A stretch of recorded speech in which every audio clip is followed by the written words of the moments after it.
promised that this would be public knowledge when I told my mom we were recording our Christmas episode tonight. This is my mom's sweater from the 90s.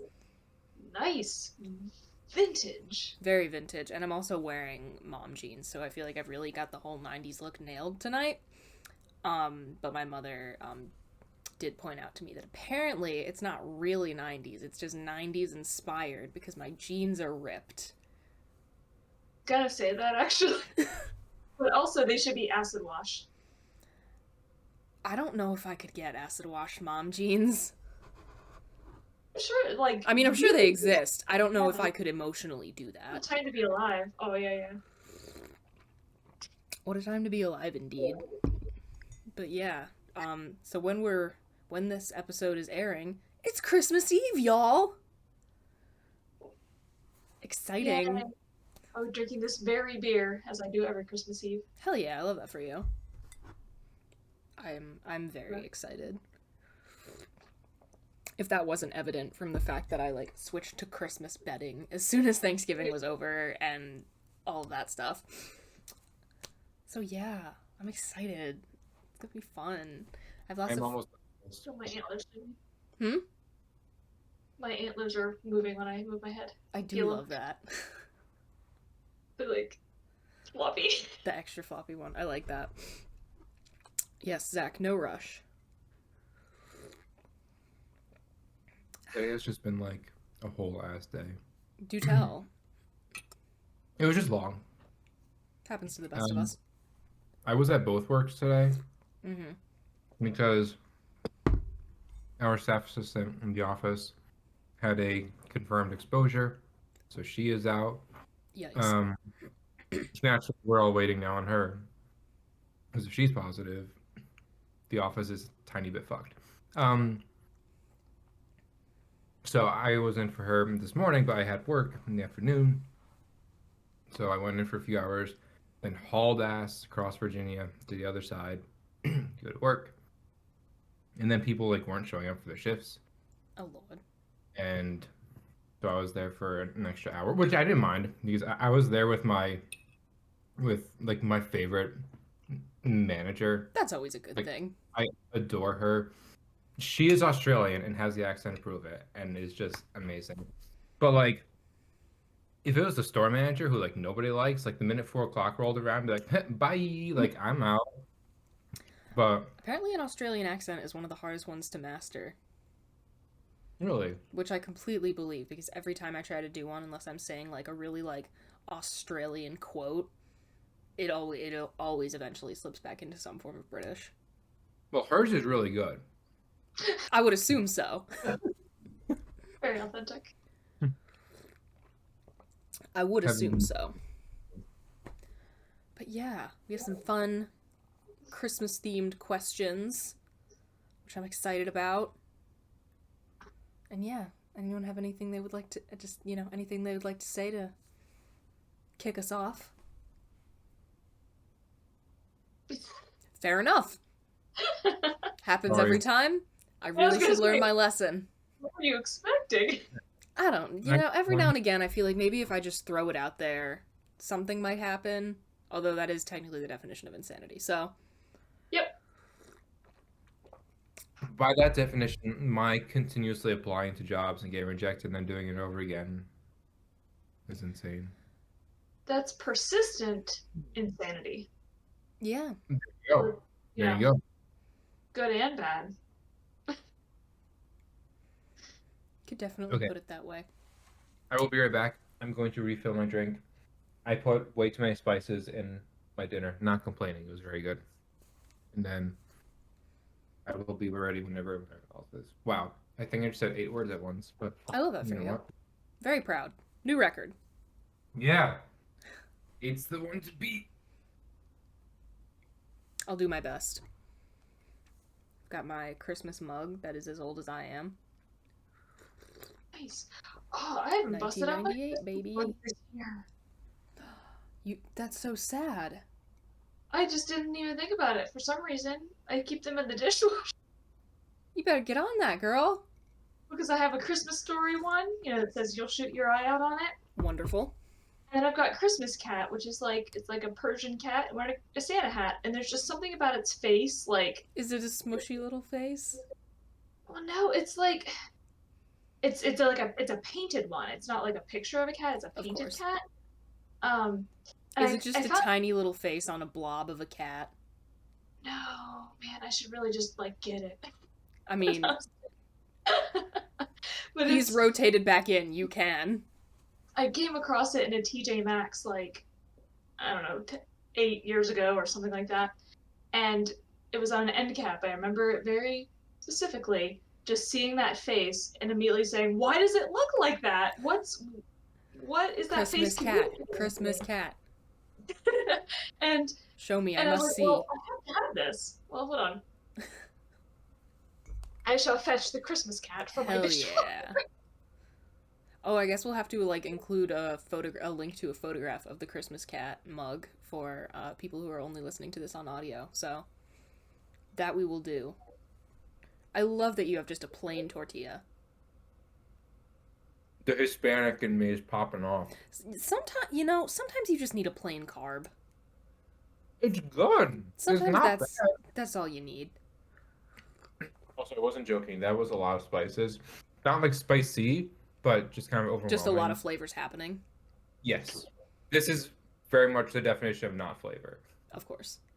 I must see the boy. Let me see if I can. Focus, focus, focus. Doesn't seem to want to totally focus. Why is it like that? Look at that face. Look at him.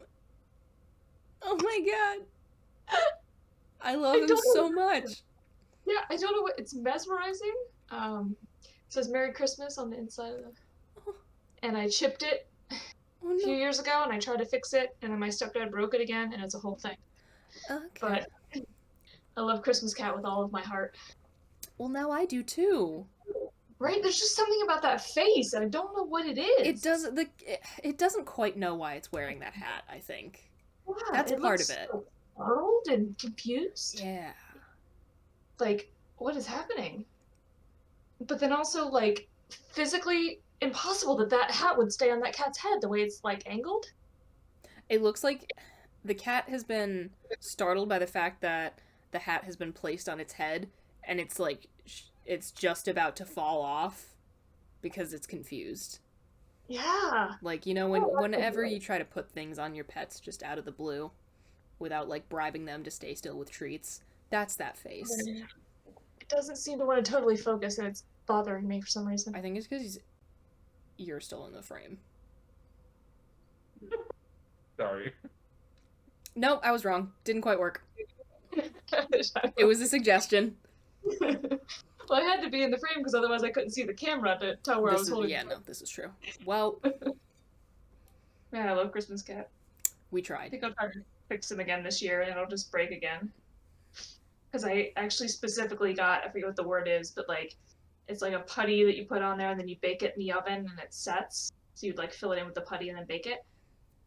But then it says you like sand it down to make it smooth.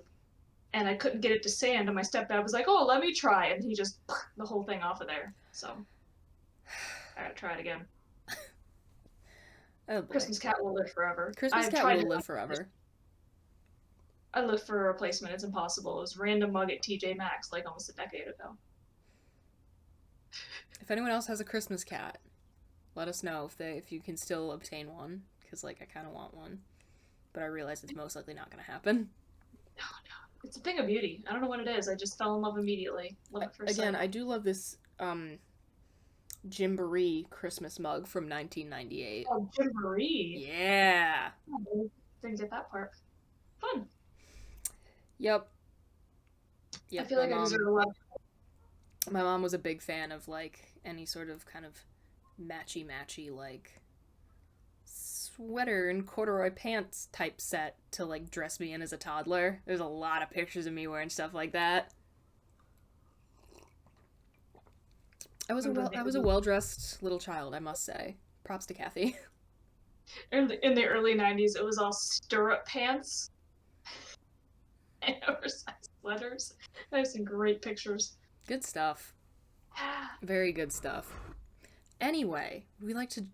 Actually, this is a little bit of a good segue. We're talking about clothes. Our first discussion topic is designer ugly Christmas sweaters versus the like thrift store monstrosities that people actually used to wear just like in earnest. Which do we prefer? I will hear arguments for both. Oh, we're on the air. Yeah. Oh my god. When he got up to leave, I was gonna say I'm pretty sure he doesn't know we've been recording this whole time. But I thought there's no Every way, right? time I say, every time I'll be like, okay, I will like, I think I will say it so clearly. I'll be like, we are starting, I literally said, we're starting now because I need people to know that this sweater was my mom's. I promised her I would like make that public information. No, And every that's time on I me. like clearly announce it, one of you doesn't hear it. I'm pretty no, I think my brain is just broken after today, but It happens to the best of us. yeah. Because I was like, he's the way he's like talking and stuff. I don't think he knows we're recording. But then I was like, oh, but you asked the question if we had any like opening thoughts, and so he responded to that, so he has to know, right? That's what it's saying. See, I had suspicions, but I thought we were like brainstorming. No. Yeah. When have we ever Well, gone in with a plan, anyways. Zach? It is a good thing that I saved all the really damning information until after. Yeah, all those government secrets. You know I'm chock full of them as an intern. Yeah, all the super secret intern info. Oh yeah. Hell yeah. What's fun is that when you find out stuff has been recorded when you didn't realize it, you have to like run back through everything you said in your head, like, did I say anything that's potentially embarrassing or problematic? Okay, Well, I okay. mean, most things that come out of my mouth are potentially embarrassing. That's just a thing I've learned to live with. Well, you can always invoke the federal wiretap law, something like that. Which basically is like regulations on when you can and can't be recorded. Yeah, and Or something to that so effect. anybody want to sue me here? Will I be facing any lawsuits? the state of Virginia versus fighting with friends. Is Virginia a one-party consent state or two-party? Wait, not sorry, the Commonwealth of Virginia. The Yeah, Commonwealth of Ooh. Virginia. Yeah. That's a good question. I don't actually know. I'm pretty sure New York is a one-party. Actually, I know that. I don't know why I say I think. I know that because it comes up in like students recording our classes kind of situations. Interesting. So I know it's come up Interesting. before. So I know we're one party here. Well, now I know. Yeah. So you can record more people you know. without their knowledge. As long as you consent, they don't have to. So that's so good to know. I mean, that seems a little rude, That's the law. but I feel like Yeah. that's. I mean, I feel like it's one of those things like it's fine if you're getting like, kind of just generic like B-roll footage of like just people walking, like just a street that has people walking down it, like Well, that's the other thing is like you can film and record, like that's just the press. Yeah. Like Yeah. like I can film a police officer, they can't tell me to stop. It's literally the First Amendment. I don't know where like federal wiretap, whatever it is, actually comes into play. But I do know that that's a thing. And that's why they have to like tell you when you're on the phone that you're like, this is a recorded line. Like, Yeah. I don't know. This is not my area of expertise. In public, there's no reasonable expectation of privacy. Yes. So people can Yeah, I mean, audio if you're and- walking through Times Square and someone's like grabbing some B-roll for like Yeah. a video or a movie in like set in the city, Yeah. that's on you, fam. There was a Supreme Court case where basically they were talking about this, and like I think Scalia was talking about how like to what extent can you expect privacy within your own home, and it's like nobody can come onto your lawn and like film through your window, but whatever I can see from the public sidewalk, like it's within my right to film, as creepy as that would be. Mhm. But Interesting. Yeah. I forget what the case was, but I remember I had to read about it for a different project during core class I was taking. Yeah, I mean, if they can see inside your windows from the sidewalk, that's a you Yeah. problem. Yeah. Put up some curtains. We're answering this first question really well. I know we're doing such a Also, good this job. conversation is gonna make me close the blinds because now I'm all weirded out. Oh, I keep my blinds open. I mean, Oh, like, might generally, be. unless I'm, like, getting changed or whatever, but I generally keep them open because there's a lot of I nice, do there's a lot of too. nice Christmas lights on my street, actually. It's a rather, it's, I mean, it's just a neighborhood, but it's also a pretty decent view out my window right now. My logic is I face the woods, and so there's nobody there really to be peeking in it. That's also valid. Like I'm not facing a bunch of traffic. That was one nice thing about several of my dorm situations in Geneseo, where it was like we were up on like the top floor of the building, also facing the woods, so we like never had to like close the curtains for anything, because like who's gonna be looking? Like, really? I mean, if you're gonna try that hard, you can't, like, enjoy the show.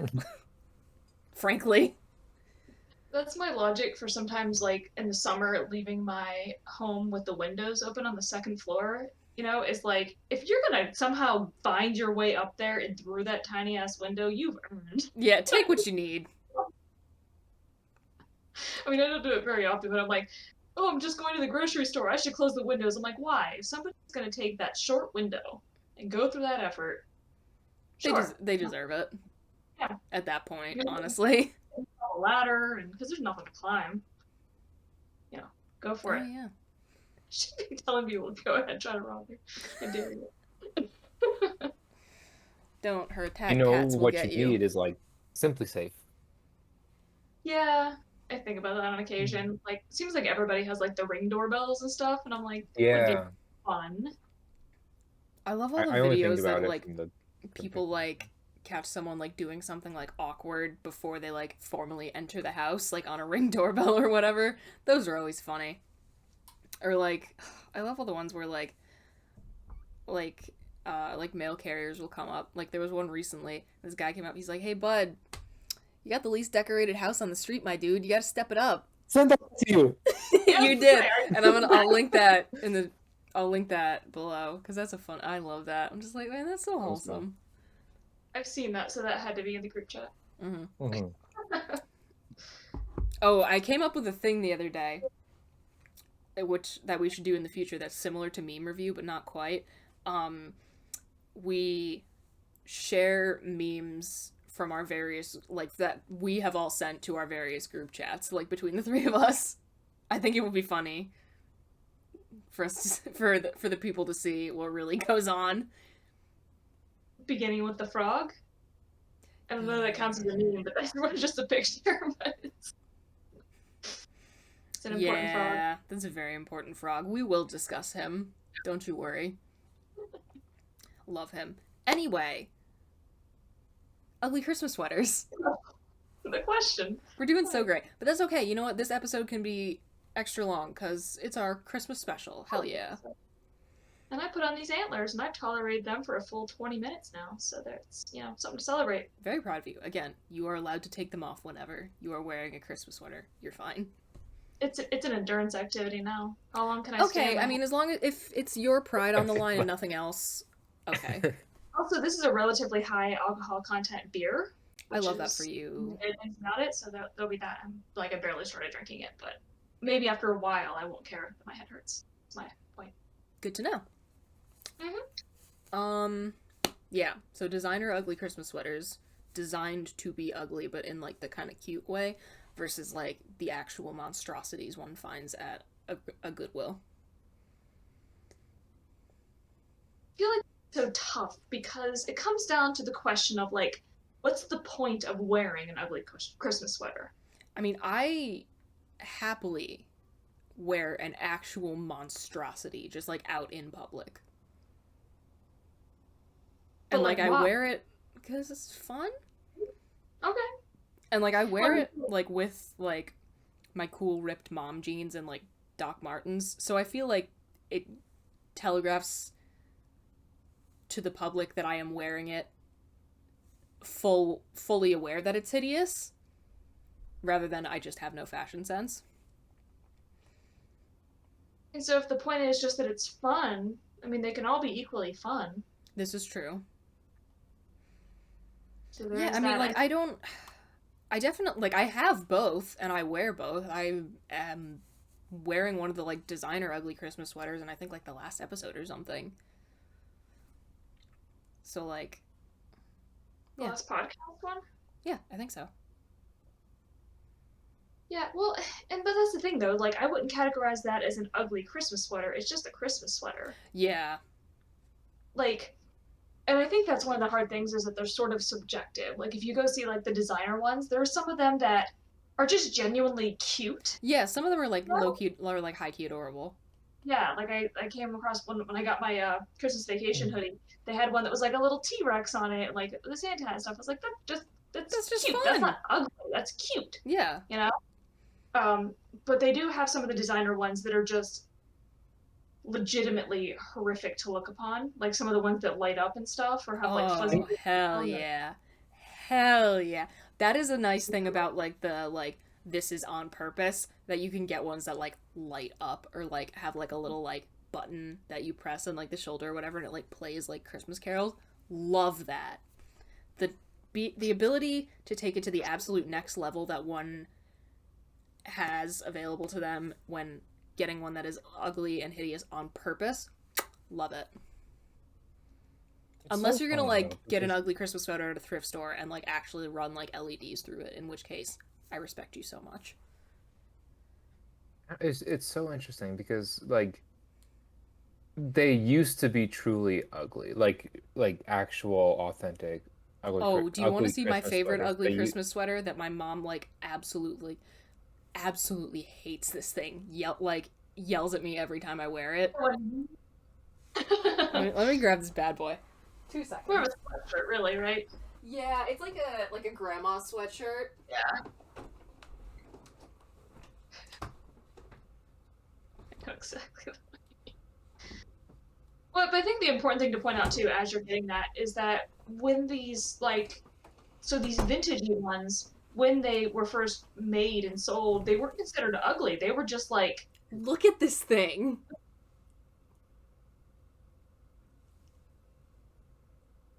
yeah. So much. I love it.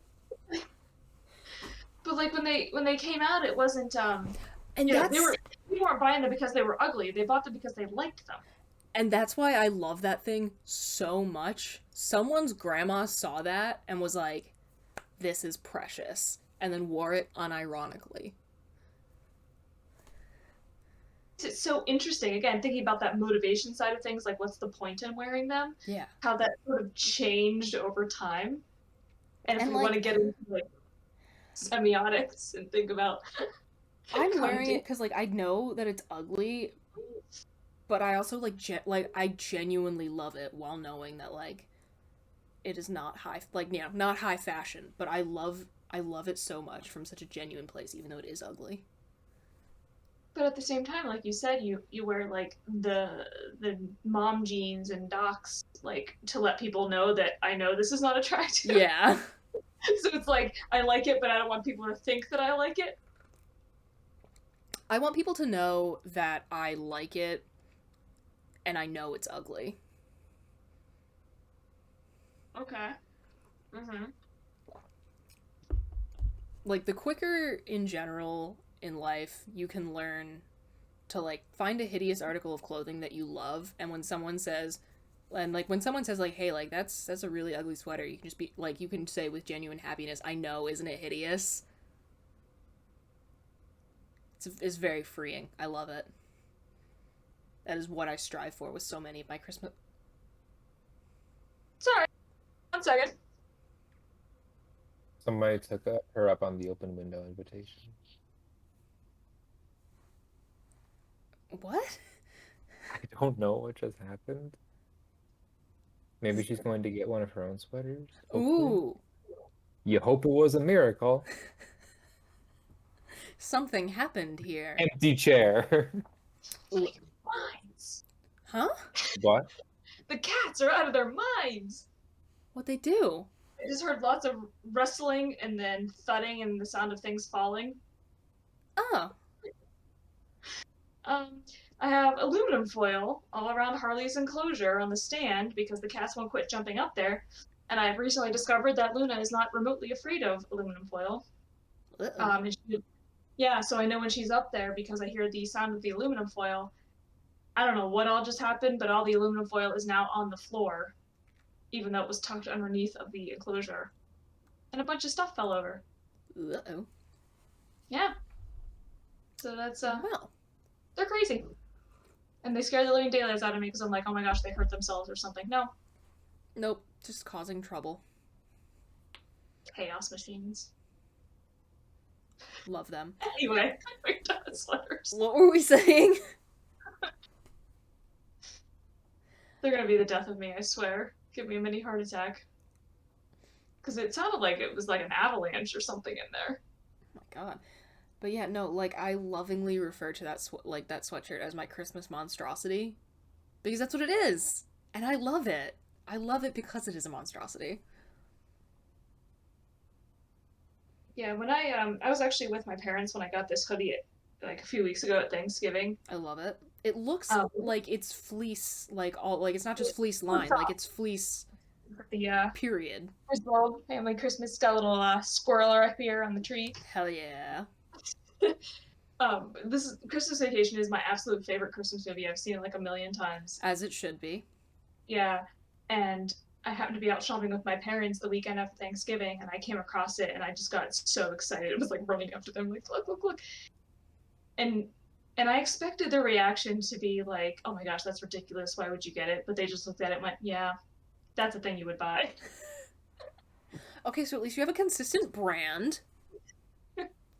It came from the junior section. It's like, no, I'm not a 36-year-old woman getting a No, Christmas look, I vacation. complained about this to you guys on Snapchat. Why are all the like Pokemon pajamas in the kids section? Can I not be a 23-year-old woman who wants to go to sleep in Pikachu boxers and a matching t-shirt? Yeah, really hate our societal expectations about like once you reach a certain age you're not supposed to do these things or like these things. And it's Yeah. like, why? I have Batman footy pajamas. You've seen me wear them. I have worn them on the podcast. I love them. They make me happy. What is the number one thing we eat when you come to visit? Nugs and Mac, baby. But what kind of nugs? Dino Nugs.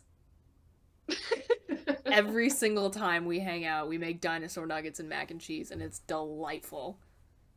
Right. Like, what's the fun in being an adult and being able to, like, decide what you eat and where and how you spend your money if you're not going to be able to spend it and do the things that you love? Yeah, if I have to pay taxes, I should at least be able to buy Pokemon pajamas. Yeah. Ridiculous. Absolutely I don't believe in ridiculous. age restrictions on enjoyment of things. There I'm is sure no there's a age limit trend on fun, even though people want to act like there is. Yeah, just like I always get funny looks, like when I'm playing in the little, like when I go to a amusement park and they have like the water park within it, and there's always like the little kids area. I don't care, I'm playing in that area. They got fun, like buckets of water dumping and Yeah, stuff. I want to go dump the bucket of water on myself. Excuse me. Yeah, it's always like me and a bunch of children. What? Whatever. Literally, Okay. all the fun things in the world are wasted on kids. Oh, I should specify me and a friend of mine who is of the same age and a bunch of children. It's not just me with a bunch of kids. That's Valid. weird. I'm just going by myself and like, at least there's another person in their 30s who's with me. Fair I'm enough. involved. Yeah, sweaters. Right. Sorry, I'm very distracted today. Entirely valid. It's finals week. Ooh, rip. Big rip. That's my Yeah, I think both are great. Both are fun. There is just something I love so much about knowing that someone once bought this because they were like, yeah, that looks good. Yeah, I think the issue is, and I think we talked about this maybe last week, like off air, but I once tried to find like a vintagey ugly sweater when, like a few years back before they became such a huge thing, like ugly sweater parties. Mm. But they were still at that point, like I couldn't find any. Like every thrift shop was completely picked over. There was nothing there. And so it's Yeah, honestly, hard. I don't know how something like the one I have didn't get snatched up because like the grandma sweater specifically, like the grandma sweatshirt is like not even just like Christmas ones. It's its own sort of like item of clothing that one wears because they know it's ugly and they love it for that. Like I see those like a lot, especially on TikTok, which I'm super here for. Huge fan. So I don't know how I managed to find that gem, but I love her with my whole heart. Yeah, basically, I don't think any of them is better than the others. I think they're all delightful in their own way, and they're And I all think the fun thing about the like ugly on purpose ones is that you can also get kind of like fandom specific ones. Like you can get like a Doctor Who ugly Christmas sweater. Like that's super fun. I'm totally here for that. So, Yeah. Some hot takes. Yeah, they're all delightful. But again, just something I love so much about knowing it was worn in earnest at some point. Makes me so happy. Good stuff. Okay. So now we have a fun little list of things that we're going to discuss that are all under like the same umbrella question, which is, do you consider whatever movie to be a Christmas movie? And there's like a kind of discussion around already. Others, not so much. We'll see. Brooks, would you like to begin? I believe you did contribute this one. So by begin, you mean just saying the first one? Yeah. Do we consider... Yeah, so we're starting off with what I think is the most often debated one. It's usually the topic of conversation this time of year, which is whether Die Hard is a Christmas movie. Die Hard is absolutely a Christmas movie. Yes, it is. Before we dig into that, I have reached my limit. I made it 34 minutes, and my head has been pounding for at least 20 of those, so I am done. A valiant effort. It is appreciated. It's going to take a while for my head to stop hurting now, but... Well, anyway. That's what you have the beer for. It really feels like somebody's putting a vice on my head and just squeezing it. I don't understand how you're so sensitive to hats. I don't know. I've always been like that. Interesting. Weird thing. Anyway, Die Hard. So, you both said it is, but why? I haven't actually seen Die Hard. I just know that people get really annoyed when people say it's a Christmas movie, and I like to annoy people. First of all, how have you not seen it? Second of all, why did you say that with such confidence? Because I just the enthusiasm with which people defend it as a Christmas movie has sold me on that stance, even having not seen the movie. But also, just from like knowledge of Die Hard just as like, you know, a movie that people reference sometimes. I know that like it's not just like a single reference to Christmas as like, oh yeah, tomorrow's the 25th or whatever, and then they never talk about it again. Like, it is slightly more of a plot point than that, therefore I'm gonna say it is a Christmas movie. But see, to me, for something to be a Christmas movie, it actually has to be about Christmas. Like, that's part of the plot. Interesting. So something like Die Hard, yeah, it takes place around Christmas, but that has absolutely nothing to do with the plot. We don't like pick a movie that happens to take place during the fall and say that's an autumn movie, you know, like. I don't know. I mean, sometimes I do. Year. Sometimes I kind of do. Like, for example, Dead Poets Society. There's a lot of fall vibes. But you wouldn't say that that's like a fall movie that you're supposed to watch at fall time because it reminds you of fall. I mean, I always watch it in autumn because it fits my vibe. Like in that same way, like not necessarily like a holiday or season, but I consider Good Will Hunting to be like a Boston movie.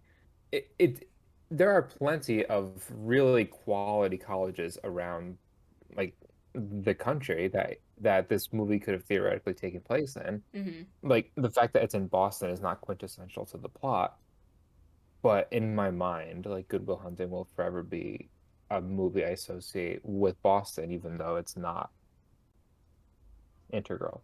See, that I would disagree with, though. I think Boston is integral to that plot. Do you? I also haven't seen it in a while, but like being from Boston and fitting the Boston stereotype is such a part of like almost all of the main characters. Like the characters would be Sure. entirely different people if it weren't in Boston. And I agree, but couldn't that same story have also taken place out of Chicago or Miami? Yeah. I mean, I don't think it would have been the same kind of story. Because I think there's something about there's a specific like ethos I feel like in Boston. Like it has its very own special character, but Oh, the story I and think would have been being different. and as a big Boston person, I don't disagree. But if the plot of the story is like a troubled but brilliant mind gets discovered and has a relationship with a is he a therapist, a professor, or both? No, he's a Therapist. professor, right? He's like a community college professor. Um, Oh, yeah. and sort of his journey, none of that requires that it take place in Boston. This is true. I feel like it's sort of like there's a reason that it takes place there is because when people think like super smart school, they think Harvard. Like that's like the main school that everybody thinks of. Sure. This is true. I think that's also an important plot point. I don't know that the story would have the same sort of impact if it were at like UCLA or even any other Ivy for that matter. I feel like either Boston or Yale. I think Yale's the other one people usually go to and think of a stereotypical like elite college. But I don't know. I think that if that just because something is not integral to the plot does not exclude it from being that kind of a movie. And I think that that's the same reason, like because could Die Hard have taken place during like a Halloween party? Sure, like it absolutely could have, and it would have been, a fine movie. But like so much of it just has like Christmas anecdotes, and enough anecdotes add up to make it a Christmas movie. See, but I feel like there's a difference between I completely lost my train of thought. Again, I'm gonna say it's finals week, and I have been just like grading around the clock and sleeping like 3 hours a night for days. We hate to see it. Um, And you had the the yeah. the the horn, so that probably yeah. Gotta let circulation return. So Yeah. maybe you remember what I was about to say. So yeah, Beautiful. I'll work on that. Wonderful. There's a difference between something and something, but I just don't remember what those things were. Would we like to move on, or would we like to wait for your thought to return? I can't remember the specific thought, but I guess it's more like even though there are maybe specific references to Christmassy things, I think that doesn't make it feel like it's a movie just for Christmas time. No, You know, like no, of you course can not. enjoy John McClane crawling through ductwork any day of the year, and Christmas just happens to be in the background. Versus a movie like Home Alone or A Christmas Story, like watching those out of season just feels wrong to me because they are about Christmas. And I'm not necessarily Yeah. saying that Die Hard isn't a Christmas movie. I never actually said that. I'm just simply saying there is a big difference, and this wasn't my point, even though I was talking about differences. Valid. I still don't remember what it was. But there is a difference between something like Christmas Vacation, which is entirely about Christmas.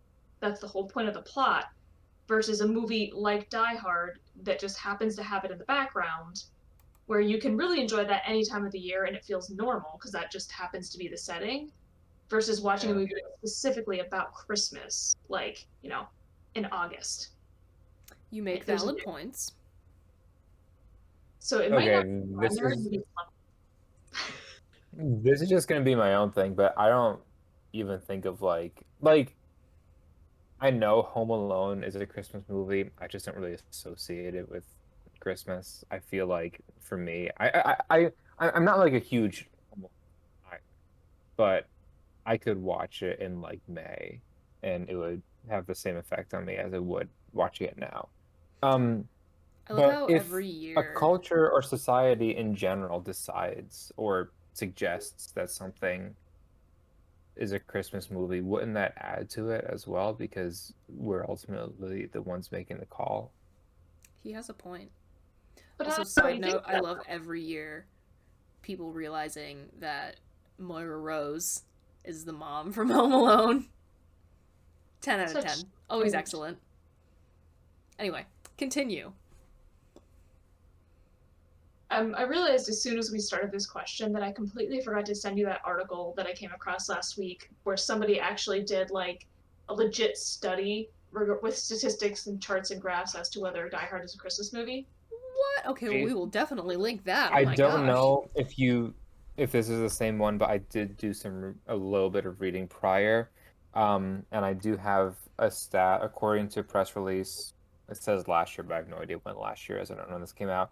1.3 million Americans watched uh, Die Hard on Christmas Eve in 2016, which was more people than the people who watched Home Alone, Miracle on 34th Street, and Santa Claus. That doesn't necessarily mean it's a Christmas movie. That just means that people Yeah. maybe like it more. Because, you know, it's awesome. I would be curious to hear how many people watch it on like any other day of the week. Yeah, That would probably actually. be telling as well. Like how many people are gonna watch Die Hard tonight? Yeah, Tonight I when we're forgot. filming this, December 15th. Put I that out actually forgot to read this whole article. I mean, they got charts and graphs galore, but I think they probably have a lot more data. Like they actually analyze it from 3 perspectives, like the creative, the commercial, and the cultural perspective, and it's like really in depth. there. That's awesome. Yeah, but the ultimate conclusion, bolded at the end, is so is Die Hard a Christmas movie? The neatest summary I can provide is it may or may not have been, but it most certainly is now. That seems fair. Yeah, like in the same way that society sort of adopted the ugly Christmas sweater tradition, it took a movie and made it something else. I mean, to me, it's really not a Christmas movie in the way that I define them, but Okay. as is Then, the case. looking at this list, I think you're going to be saying that a lot.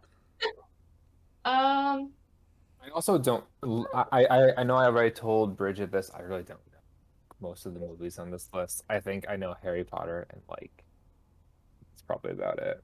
Fair enough. there might be 2 I say yes to. All We'll right. see when. Well, shall we move on to the next one then, which is technically 2 and 1? So, do we consider the movie Little Women, both the version from 1994 and the version from 2019, to be a Christmas movie? Never seen it. Both are Never seen delightful. either of them. Both are wonderful. No idea. I feel like no, because they take place over such a period of time, and Christmas is such a tiny part of it. You're completely right. However, it's a vibe thing for me. Something about watching either version in winter, specifically around Christmas, it just feels right. This movie. I know. It's just a vibe. Especially in the 1994 one, there's just so many more. Like, I think there's definitely more scenes that are like in winter in the 1994 one. Yeah. There's also like a whole ass winter of many months that are not around Christmas time. It's one of those things where it's a vibe. Because I think the movie first released around, like, the 2019 one specifically, that one released like on Christmas, I think. Yeah, I know I saw it in theater with my mom and my niece when it came out. Oh my god, I love that movie. That was the last movie I saw in a theater before the world went to shit. Me too. And it was I saw it for the second time at a theater in Geneseo with my sister and my one roommate. And shout out to the person who like was audibly crying for 75% of that screening because big mood. Yeah, there are parts of it that are hard. Oh yeah, no, I have 100% cried during that movie several times. Anyway. Quick, small aside. The first scene in the 2019 one where where Joe meets Lori at the party and they're dancing outside I want what they have. I want what they have so badly.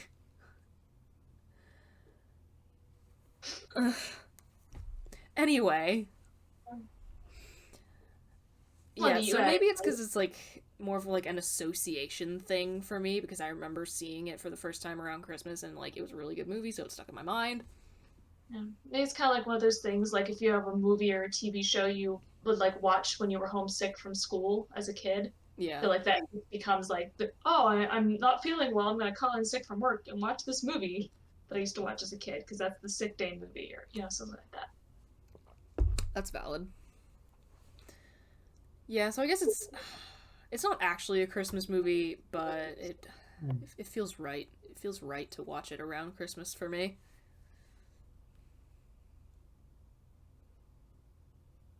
I feel like I might wind up saying that for a couple of these, but that's fine. Mm-hmm. I also think that it's not a Christmas movie, but I acknowledge your feelings. Thank you. I feel acknowledged. All right, Zach, you provided this one. Take it away.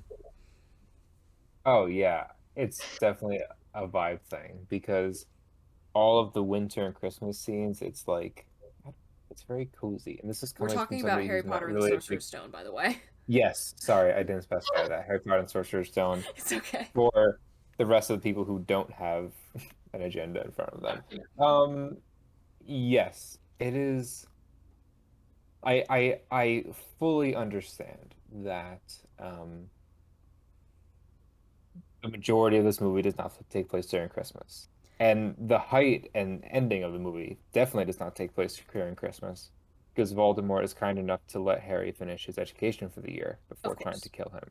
But I feel like it is see this is the other thing. It's just like the general mood that a movie would inspire. When I watch Harry Potter, I want to feel very cozy. Yes. And when I feel cozy, it is usually cold out, and I associate the cold and whatnot with Christmas. And like I was saying, this is coming from somebody who's not a big Christmas person to begin with. But like the Christmas scenes, the Christmas trees, the Great Hall, and where do they film at Oxford or something? Like it's so good. Yeah, it is really good. It feels so right to be watching that movie like in my like cozy flannel pajamas with the like Christmas lights all up in my house. Yes. And like, my mug of like, whatever warm beverage, tea, cocoa, what have you. Oh, it's so wonderful. That is how that movie is meant to be watched. Now, it is like movies can be both Christmas movies, but also like other things. It is not just a Christmas movie. Of course. And also, I don't think anybody would argue that. Since we're filming this, like I think maybe a day or two after J.K. Rowling decided to be absolutely fucking horrendous on Twitter again, I would just like to take another moment. What did she say? It's bad. I didn't see this. It's really bad. Like it's probably the worst one yet. Just like take another moment to say, "Fuck." This J.K. is not Rowling. your story anymore. Fuck J.K. Rowling.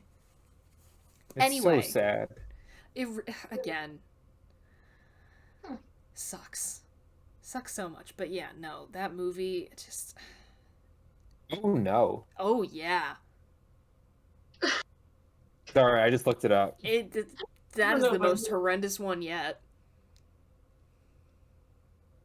No, I don't want to look it up. Yeah, my typing. It's bad. Oh, it's bad. Yeah, it's real bad.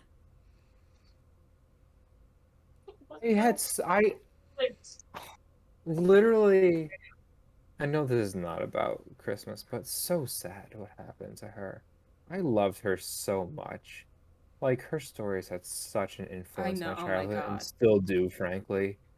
Like, Harry Potter was my replacement for a personality when I was in grade school. Oh my god, like those books shaped me as a person. And then to find out that she's like this, devastating. And then when Trump, yeah, I know it's bad. For the audio listeners, why did I read it? Yeah. I I don't know. And then when Trump was elected and she was like really outspoken, and I was like, yes, like Hell this yeah. is what you would expect from the person who wrote Harry Potter. Yeah. And But then also, I don't know what you're talking about. Hatsune Miku wrote Harry Potter. it's just I don't understand how she continues to do this. I know, Like, how does you she can just keep getting worse? not tweet. You can just not tweet. Yeah. yeah.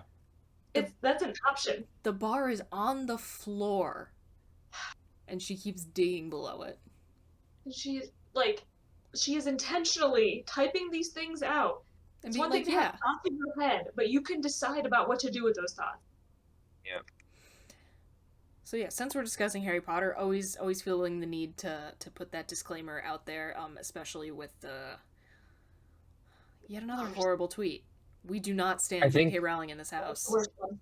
That's the I worst think one. a lot of the reason I feel okay with still being such a big Potterhead is that all of the actors are, and all of the actors have made it very clear that they do not support the things Oh my god, that I she's absolutely saying. that was like one of And like back when this was like a new thing, almost every single actor in Harry Potter coming out and being like, yeah. no, don't rope me into this. Hmm.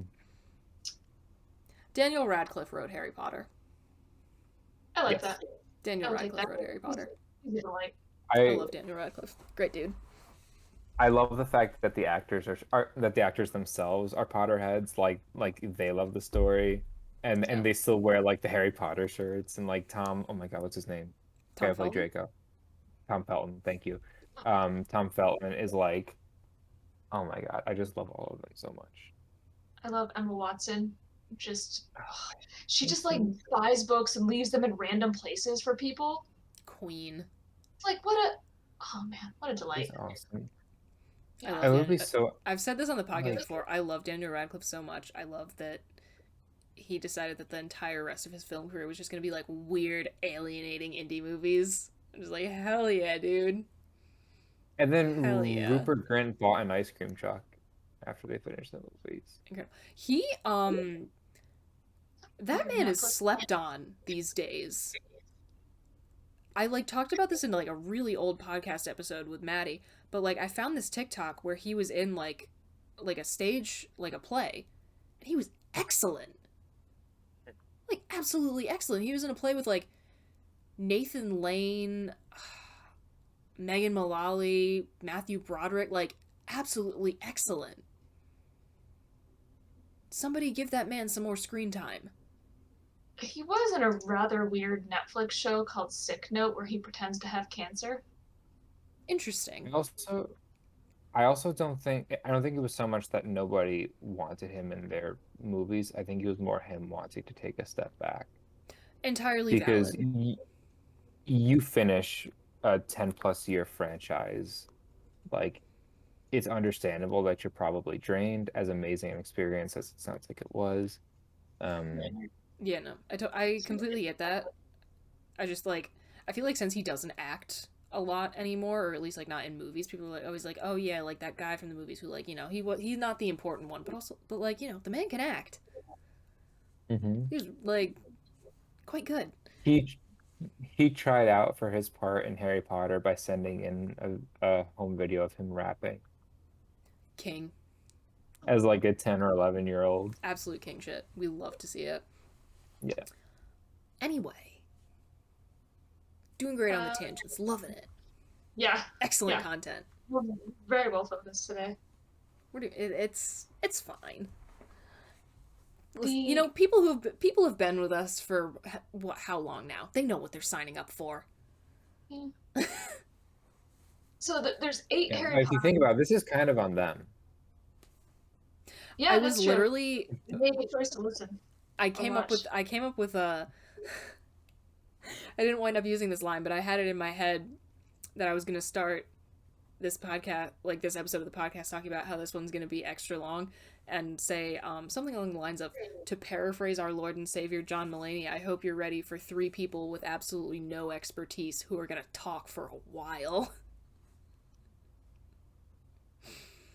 And I think we're living up to Yeah. that. technically, we're talking about movies. I was kind of wondering the same thing, but you know what? I think all of us are sufficiently broken-brained right now. Yeah. Yeah.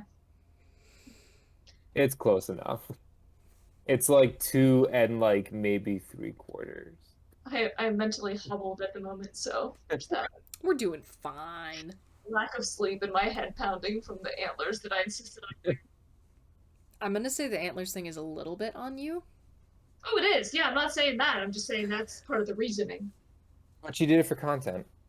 Yeah, I did it for the pod. Insert Bo Burnham's content. You know, and not even like the wearing of them, but the procuring of them from my closet.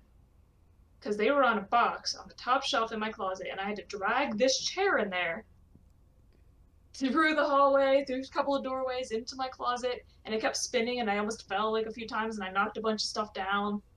It was a whole thing. Your dedication is greatly appreciated. My cheap antlers from a race that I ran like 4 years ago, 5 years ago. I would say put them on your cat, but that's not gonna work. They won't fit. Yeah. I do have cat Yoda ears somewhere. That's wonderful. I have a lovely picture of my dog wearing a light up Christmas headband. Oh, I've seen that one. It's delightful. That's another thing I'll include for the people. I Another picture fun. somewhere of Echo in a Santa hat. She's Oh. clearly freaked out. Her eyes are like fully popping. I love that thing dogs do where like they look sideways so you can like see the whites of their eyes or whatever, and they like Yeah, it no, they're like, and it just Oh, makes yeah. them look so concerned. Uh, Absolutely wonderful. 10 out of 10. Do we have anything else we'd like to say about Yeah. Harry Potter as a Christmas, the first Harry Potter movie as a Christmas movie versus Tiffany's eye- a movie that feels right to watch in winter, specifically around Christmas? in my research, Harry Potter came up a lot, but not just the first one, like all of them, because I mean, I'd have to sit down and think about it or maybe rewatch them. I think at least all of them have at least some Christmas scene. Yeah. There's Yeah. at least a snowy scene in every single one, so like Yeah. I when they get that, go but to also that like village and vibe Hogsmeade. wise, Hogsmeade. no. Vibe wise, absolutely not. I'm gonna say to all of them. Vibe wise, yes. Yeah. Yeah, maybe that's why they all come up, like in the annual "Is this a Christmas movie?" conversation that people have. Here's the other thing about Christmas movies is like we associate Christmas and snow, and there's a large part of the country that does not get snowy. It does. I have learned it does not really snow in Virginia. It snows a little bit, but the odds of the ground being like blanketed in snow on Christmas are like slim to none. And Here's so the thing, you're like completely right. I feel like it's like it's a postcard thing. Like you know, Yeah. every like kind of like a Christmas card thing. Like every card, it's like, oh, the snow covered like trees with the lights and stuff. Like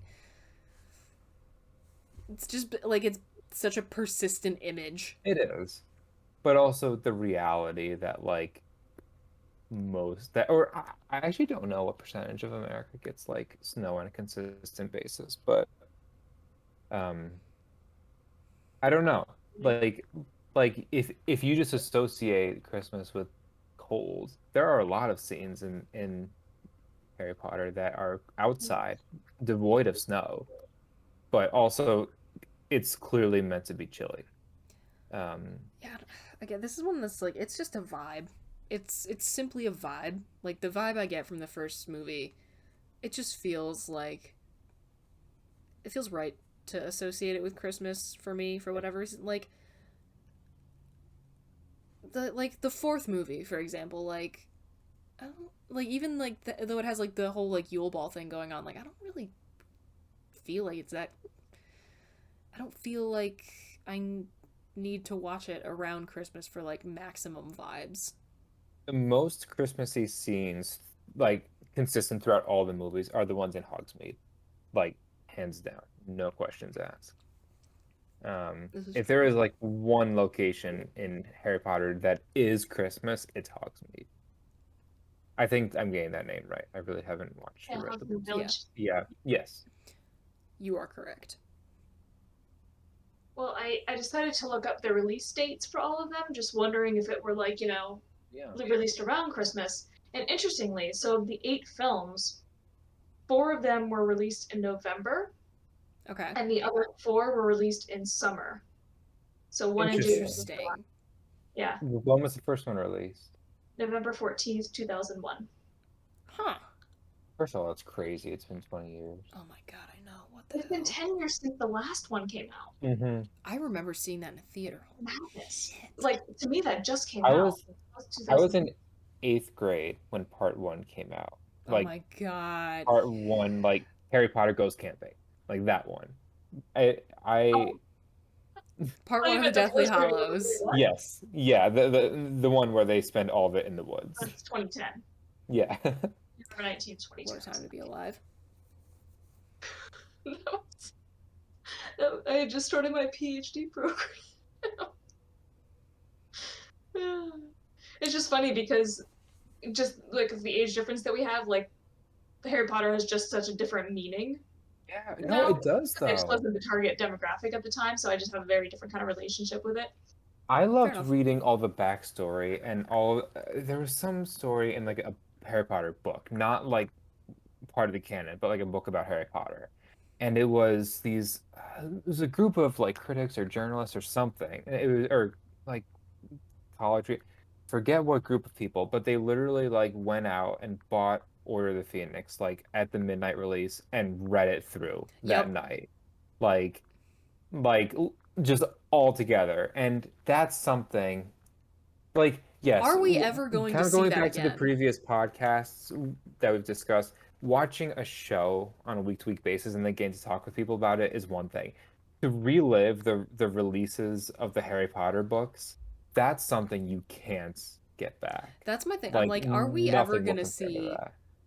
some shit like that go down with a series of books again, where people are like lining up to buy it as soon as I it was mean, available? what book are you going to write that you're going to build a theme park about? Yeah, honestly. Like a whole, it's just. But that's the fun, is we don't know until Yeah, it happens. that's also my And it's thing. It's true. like I don't want to. I hope that that's gonna happen again because holy shit, how much fun is that Yeah. gonna be? Like, none of us foresaw Harry Potter before it was a thing. No.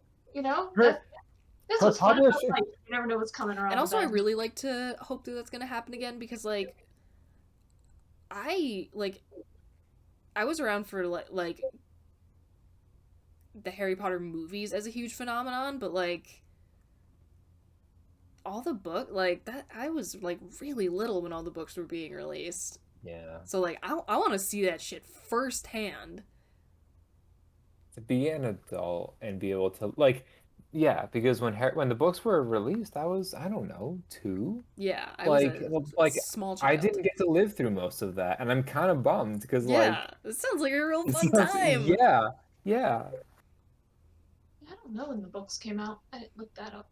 Ooh, First I'm one I would sorry, say homies. late 90s, maybe 97, I Yeah. think. Yeah, that sounds about right. Definitely has to be the 90s. But like, And the first movie Philosopher's came out in Stone. 2001. I was 16 when the first movie came out. I'm still kind of bummed that they made it Sorcerer's Stone. I was Philosopher's like Stone. 97 was the first 3. book. Okay. So you weren't even born yet when the first book came out. I was literally, I don't know what date it came out, but like 1. Oh, I was like 1. Oh. I When- thought you said, when I that came thought out. you said the word what, and I was like, what are you asking? Oh. Yeah, no, and I would like when the first movie came out, I was like 3. Yeah, now that I'm looking at it, it's like I was 12 when the first book came out. I'm not even 12. I hadn't had my birthday that year. I was 11.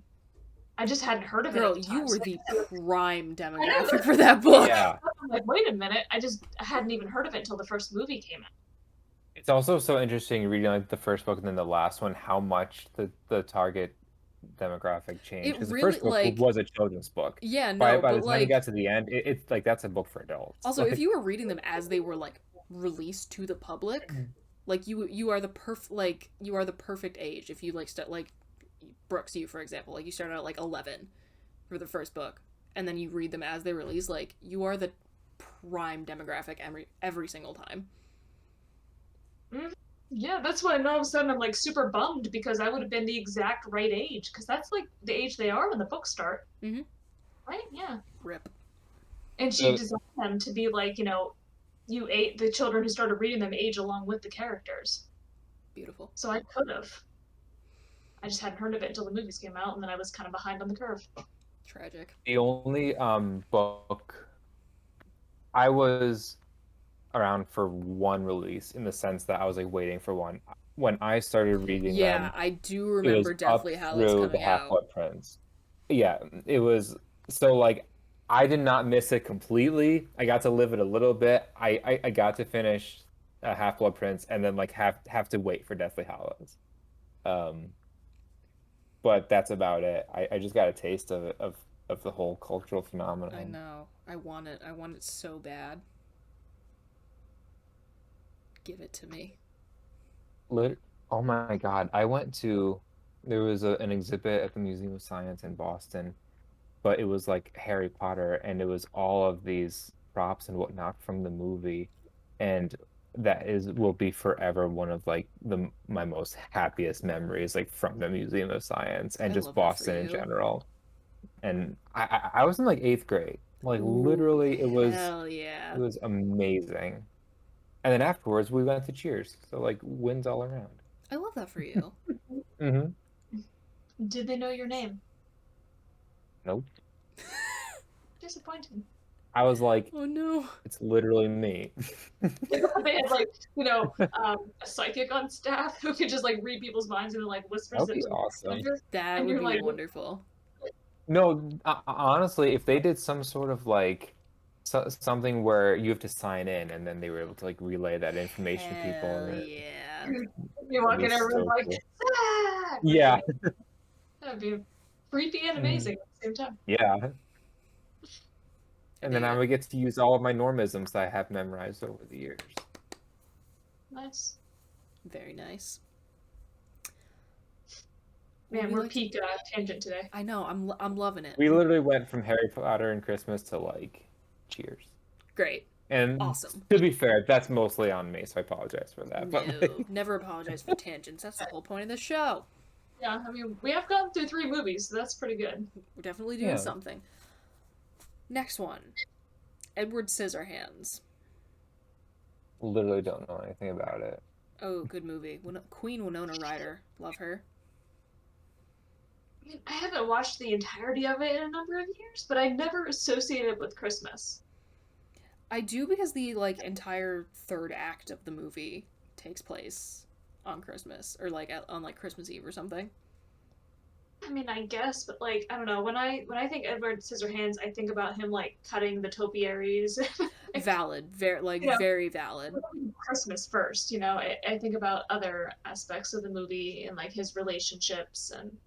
I always think, yeah, I don't know. Again, just because the whole third act of the movie takes place on Christmas Eve, and also just one of the big things that sticks out in my mind in that movie is the kind of opening scene where it's snowing and it talks about how it never snowed until he went back up the mountain, and then the whole end where they have all the snow falling. I'm just like, oh, Christmassy vibe.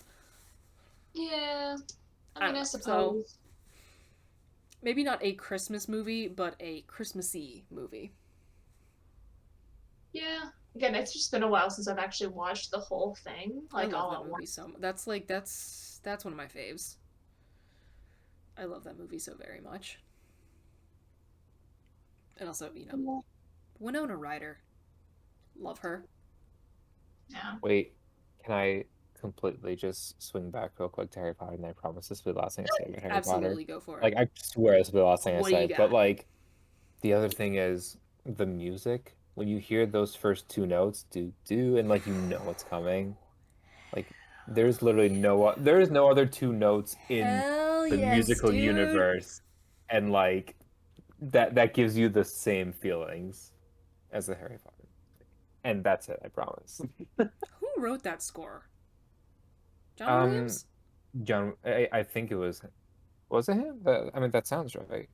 I feel like a lot of times if there's an iconic movie score, you have a 50-50 shot of saying John Williams and having that be the answer. Yep. Yeah, it was John Williams. What did I tell you? But yeah, love a good John Williams score. I absolutely know what you mean. Absolutely.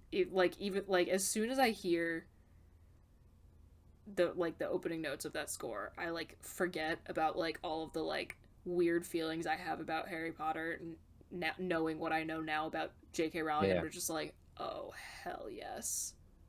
And it's like, okay, for the next 2 hours, I'm gonna be in a totally different world. Yep, no, for the next 2 hours, my brain is off.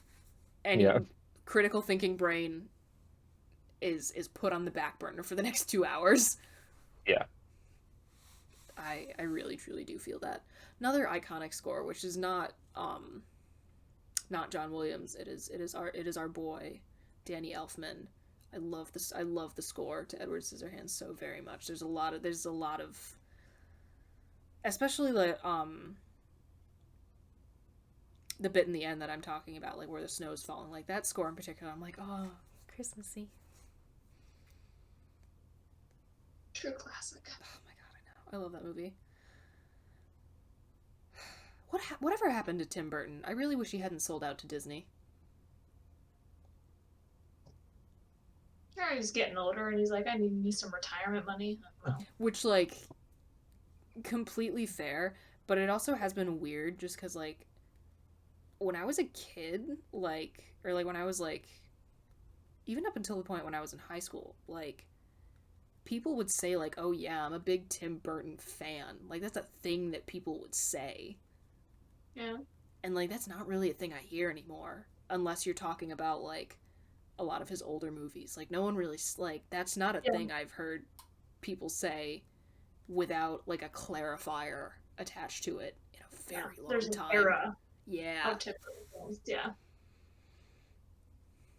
But that era, man, oh man, it's good stuff. Which actually, I didn't even realize the next movie on the list. Oh yeah, I didn't actually even mean to put two Tim Burton movies right next to each other, but there we go. Nightmare Before Christmas. The Nightmare Before Christmas is a Christmas movie. It is both a Christmas and a Halloween movie. This is one where I am not backing down. It is a Christmas movie, and I get so mad when people say it's not. That's one of the great things about it, is like so many holiday movies, it's like you watch it at that holiday. You know, like you have Nightmare Before Christmas, I start watching that in September. You can watch it all through. Yeah, I start watching that in September, and I do not stop until like December 26th. It's amazing. I love that movie so much. And again, another absolutely iconic score by our boy Danny Elfman. Love him. I love that movie so much, and I get so mad when people say it's not a Christmas movie. They're like, oh, it's the title. It's literally in the title. Yeah, I was like, I don't know much about it, but it literally has Christmas. And it's not that like, oh, it's like, and it's not even like, oh, just the title's there just to be like a fun kind of wordplay. Like, no, it is heavily featured as a major plot point of this movie. It is a Christmas movie. People that live in the Halloween world, they're like, man, Christmas looks fun. Let's do that. Yeah. Is basically the plot of the movie. So they're doing Christmas. Oh my god, if Nightmare Before Christmas is still on Netflix, we should all Netflix party that movie. I watched it forever. Oh my god, yes. We should do that like literally this weekend if we can. We should all Netflix party that movie and like drink. That'd be fantastic. I still remember when it came out on VHS tape. I still have a copy of it on VHS that I stole from my cousin. We were just talking about this last week, back in the era where things would come out in theaters and then take a lifetime to be on, on video. But when it came out on VHS, I had a sleepover for my birthday, and we watched Nightmare Before Christmas at my slumber party. I love that for you. Oh my god. What birthday would that have been? I Googled so many things during the... I love that. That's one of the things I love about having two monitors, is I can, like, be doing the podcast and be Googling things relevant to what we're talking about. It came out on VHS 4 days before my birthday in 1994, so that would have been my 9th birthday. I am loving everything about the image that I have in my head right now, of just like a peak 90s sleepover. Yeah, and just to really paint this picture for you, we had a pull-out couch at the time, like it was a really big like sectional, so it was like almost a king-size pull-out. Oh, hell yeah, dude. How many sleeping bags did you have on there? I'm trying to remember how many people were at that one. It was probably at least 8 of us. God, I wish that were me. I mean, we're talking 1994. So I remember that well. You know, oh god, I just realized that was 27 I years love ago. that picture that I showed you of like the aftermath of a sleepover in the 90s, and it's just like a bunch of guys like all like sprawled out in like sleeping bags, and there's still like a Super Mario like loading screen on like a big like cathode ray tube TV. Best thing I've Oh, like, God, I wish that were me. yeah, we had one of those like big console TVs that sits on the floor and is made out of wood. You basically use it like a piece of furniture and set stuff on it and stuff like that. Hell yeah. I did that VHS player, roughly 8 to 10 girls in sleeping bags and blankets and stuff, just all piled onto a pull-out couch eating snacks. God, I I wish got that were me. I got a spirograph for that birthday. I remember using it in the middle of the night. Nice. Oh man, what a memory! That's freaking awesome. I love that. So, We so should, Nightmare Before Christmas holds a special place in my heart. as it should. Yeah, I love that movie so much. I remember I think my cousin like initially let me borrow it, and then I just like kept it because he was significantly older than I was. So he was like, "Yeah, you can keep this children's movie." Yes, Zach. Okay. Idea, just because this all like, idea for a future topic of discussion. Of course. Most nostalgic video games. Ooh. Games that just take you back. Hell yeah. I know you're not a big video game person, Brooks, but you have to have at least one. Don't say what Yeah. it is, but I'm No. hoping you have at least one. As a kid, I grew up playing Atari. Of course. We didn't play Nintendo for super long. My main console was the Sega Genesis. We played Genesis like a ton as a kid, Hell yeah. which I believe is still at my parents' house, and I keep kind of like remember to snag from them because I wanna. It wasn't really working so well last time I tried it, like And 15 years ago. to be honest, I'm not a big video game person either, but there are games too that I just want to think about. Like, definitely have Yeah, very I strong am associations. already like the memories. answers, the multiple answers for this question are already just like firing Yeah. off in my head. So that'll be a Yeah. fun future topic So of yeah, discussion. not to yeah. Oh, we can do that next episode. I'll see if Sasha wants to come on because I know he has a couple like nostalgic game answers. We talked about it once when we were just hanging out in the studio. Hell yeah. Okay, cool. Future ideas. We love to see it. But yeah, no, I still have a VHS copy of The Nightmare Before Christmas, and I'm literally never getting rid of it, even though like the tape is like degraded as hell. Doesn't matter. Does not matter. Love it so much. I kind of want to see VHS tapes make a comeback in the same way vinyls did. I think we can make it happen. I think we can There's make a that massive happen. record store by me that sells laser discs. Oh my god, yeah, we went there, but we didn't find any laser discs. Oh I no, was they in- have it. They have a whole section of them. We just probably didn't look at them. Oh, It's like a section. I was in an antique store the other day when I was on a date, and we found like 78s, like the glass 78s. Those things are nuts. Very cool. Found this like book of Frank Sinatra 78s, and I was really tempted to buy it, but that shit was heavy. My dad's an antique dealer, so I've spent a lot of my time around stuff like that. Love it. He always has at least one or two really nice Victrolas for sale. That's sick. I love that. Also selling a vintage 70s jukebox if anyone wants to buy it. It is If a big I amazing picture in it. had an apartment, absolutely. Are you kidding me? Yes. Yeah, if I I had have got one of those. a jukebox? No, an apartment. Oh, screw you. I thought you meant jukebox. I was like, that's odd. But But so yeah. do I. I have a 2-bedroom townhouse. I still got nowhere to put it. Those things, I mean, it's Yeah. But like, Oh, here's my thing. I'd imagine it's pretty sizable. I would be getting an apartment. I would need like a statement piece. oh, it's a real beaut. It was one that I grew up with. It belonged to my aunt who passed away 7 years ago now, but my dad's just never. He's been trying to fix it because it doesn't quite work well, but he's finally decided to give up and sell it. Fair enough. But it's full of like all the records and stuff, and I used to like pick the records for her to put in there, and it's a very eclectic mix. Oh my god, hell yeah. No, yeah, like that. That's the kind of statement piece I would like to have in like my living space someday. That would be awesome. I definitely thought about it real hard, but I'm like, yeah, where am I don't have any space. If I had space, I'd be getting a bearded dragon. But those enclosures have to be giant. Tragic. Someday. Someday, yeah. And I will be there for that day. Mostly just because I love bearded dragons. That big? Where am I gonna put something that size? Tragic. It needs its own room. How great is that gonna be, though? It's gonna be pretty awesome. A reptile room that the cats are not allowed in. Beautiful. Anyhow, so yes, Nightmare Before Christmas, definitely a Christmas movie. Absolutely a Christmas movie. If you think it isn't, reevaluate your life. Yep. Moving right along. Gremlins. Another 90s classic. No, is that 80s? 90. Okay, yeah. So It like was literally 1990. yeah, okay. I was literally about to say late 80s, early 90s. Oh wait, no, it is 80s. It's the second one that came out in 1990.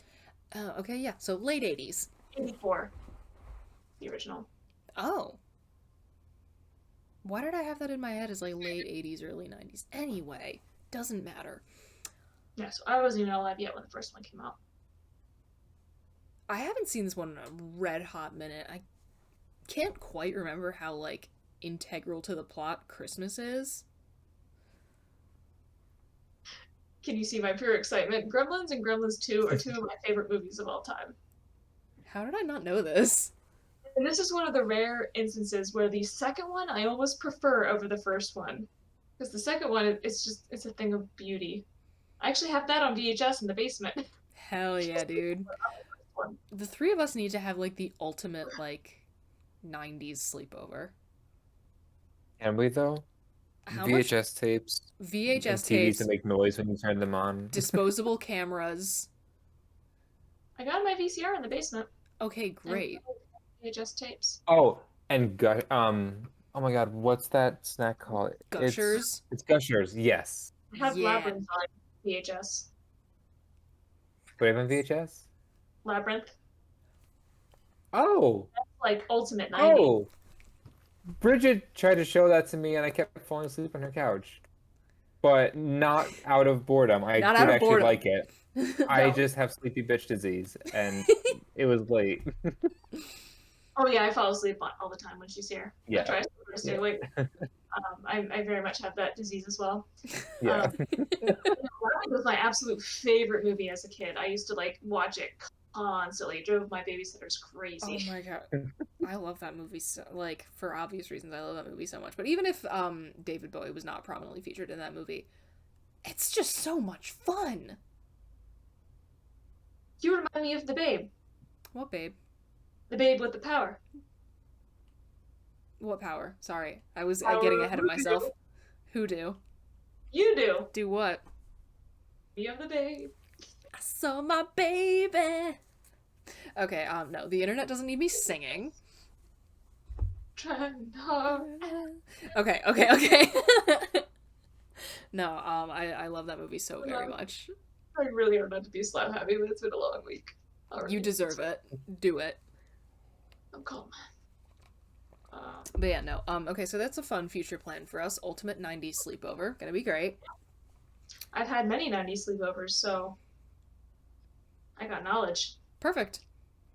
I have It's somehow- vague 90s nostalgia imparted into me by like people a couple years older than me. Oh my God! Wait, I at home at least we still have a working Nintendo 64. Bring it. Speaking of, Bring it. I should put a reminder somewhere for myself to like see about our Sega Genesis and Nintendo and Atari. They're all, I think, in my parents' basement still. And we will of course have to watch Harry Potter. That's like not negotiable. Okay, so we are. It didn't come out in the 90s though. We'll allow it. We will allow an exception. But like, Yeah, I'm no, actually serious about Harry like, Potter gets grandfathered in. I'm actually serious about like hardcore planning this. Oh yeah. It's gonna be freaking awesome. Okay. Gremlins. Yeah, exactly how prominently is Christmas featured in the first one? Because I know it's like definitely mentioned more than once, but I haven't seen it in a long Oh, time. yeah, no, I definitely, this is one of the two I said I would say yes to, Nightmare Before Christmas and this one. Fantastic. Because, first of all, Gizmo is purchased as a Christmas present. Yeah. That's how he gets Gizmo in the first place. And then it features pretty prominently, like, the Gremlins that are like, messing with Christmas lights um, you know, and Phoebe Cates' character tells a story about how her dad died when she was a kid because he dressed up as Santa and got caught in the chimney.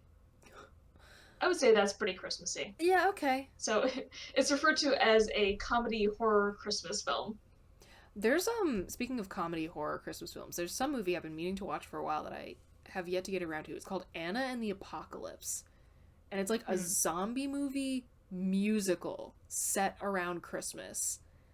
And this just sounds like the like perfect combination of just like weirdness for me. Really need to watch that. If you've seen it, drop a comment. Tell me what you think. Yeah, to me, Yeah, it definitely highly intrigued by that. it feels very much about Christmas, but at the same time, appropriate year round to me. Of course. Just personally, I would watch it anytime, anywhere. And the second one is not Christmassy at all, which to me suggests that the franchise itself is not really about Christmas as a whole, I as feel opposed like to like the Home Alone. concept of just sort of like, evil little creatures is pretty like Halloween inherently. Well, because it's horror, but it's Of supposed to be so like I feel like that like technically. it balances it out to allow you to watch it year round. Yeah, I don't know. A thought. yeah. I mean, yeah. I suppose that's kind of like the Die Hard thing too, where like even if you do consider it a Christmas movie, it doesn't matter because you're gonna watch that year round because it's fun to watch Don McClane be a badass regardless of the time of year. Of course. I dig it. So you have some interesting opinions about our next one, which I think might be controversial. Well, no, just because I've had arguments about it so many times. I'm very excited to hear this. I'm gonna full disclosure, have not seen this one. Have you seen it, Zach? Nope. Oh, so it's just a me thing. Okay. You have the floor. I mean, so the movie Love Actually, I can't remember I think it's all the same director that did like a series of movies that are about like different holidays. Like there's like the New Year's Eve one. I can't remember. There's other ones that I'm blanking on at the moment. And so everybody widely considers this to be a Christmas movie. It's set fully at Christmas. There's people like giving Christmas presents and Christmas cards and singing carols, and so it's very Christmassy. Mm-hmm.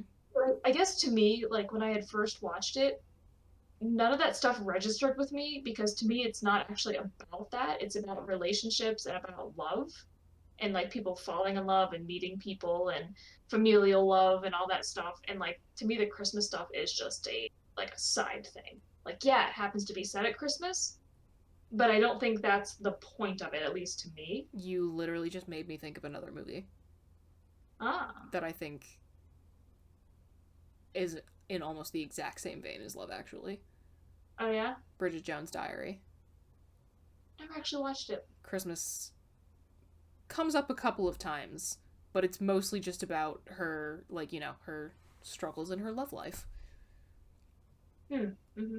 So, Well, I mean, Love Actually, it came out when I was in high school, and it's one of those movies where it follows like several different storylines, like these two people that meet because this woman works for this guy, and then there's like this kid who has a crush on a classmate, and then like this woman who's like in love with her boss, and then you think they're all completely separate storylines of people, and then these kind of like loving relationships, but then you find out that they're actually all connected in some way at the end. So it's like all these different kind of relationships and different forms of love. Like that's the whole point. Mhm. And yeah, it happens to take place at Christmas, and that does factor into some of the stories to an extent. But I don't think that's the point to me.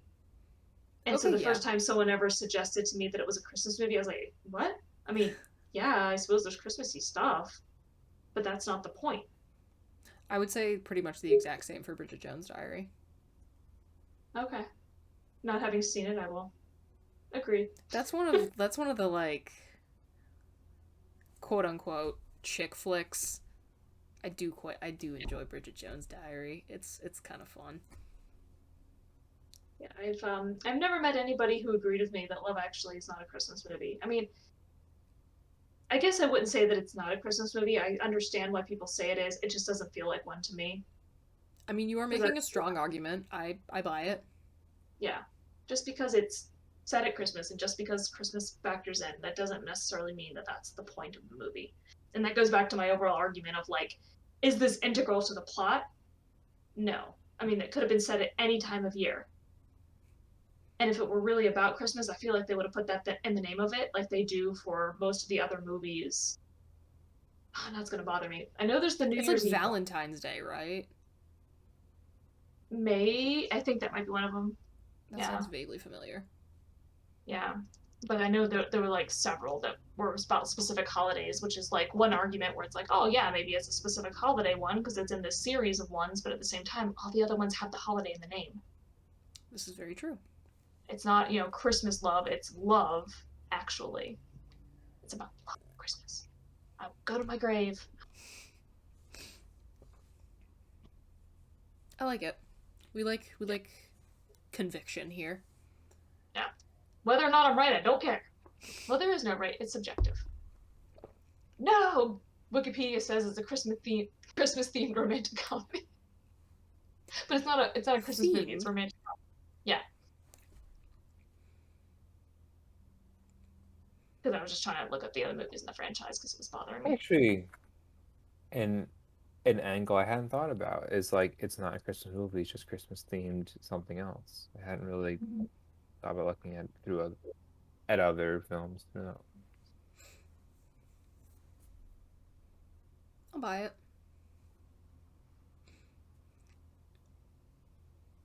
All right. Next question. Are we ready, friends? Sure. Is wrapping presents fun or just a hassle? I love wrapping presents. I was gonna say, I know what side you and I fall on. I love wrapping presents. It's so much fun. My mom has me wrap almost every present that isn't mine. I love it. Most of my life, I have wrapped all of the presents for my family, including the ones for me. They would just put them in a nondescript box and have me wrap them.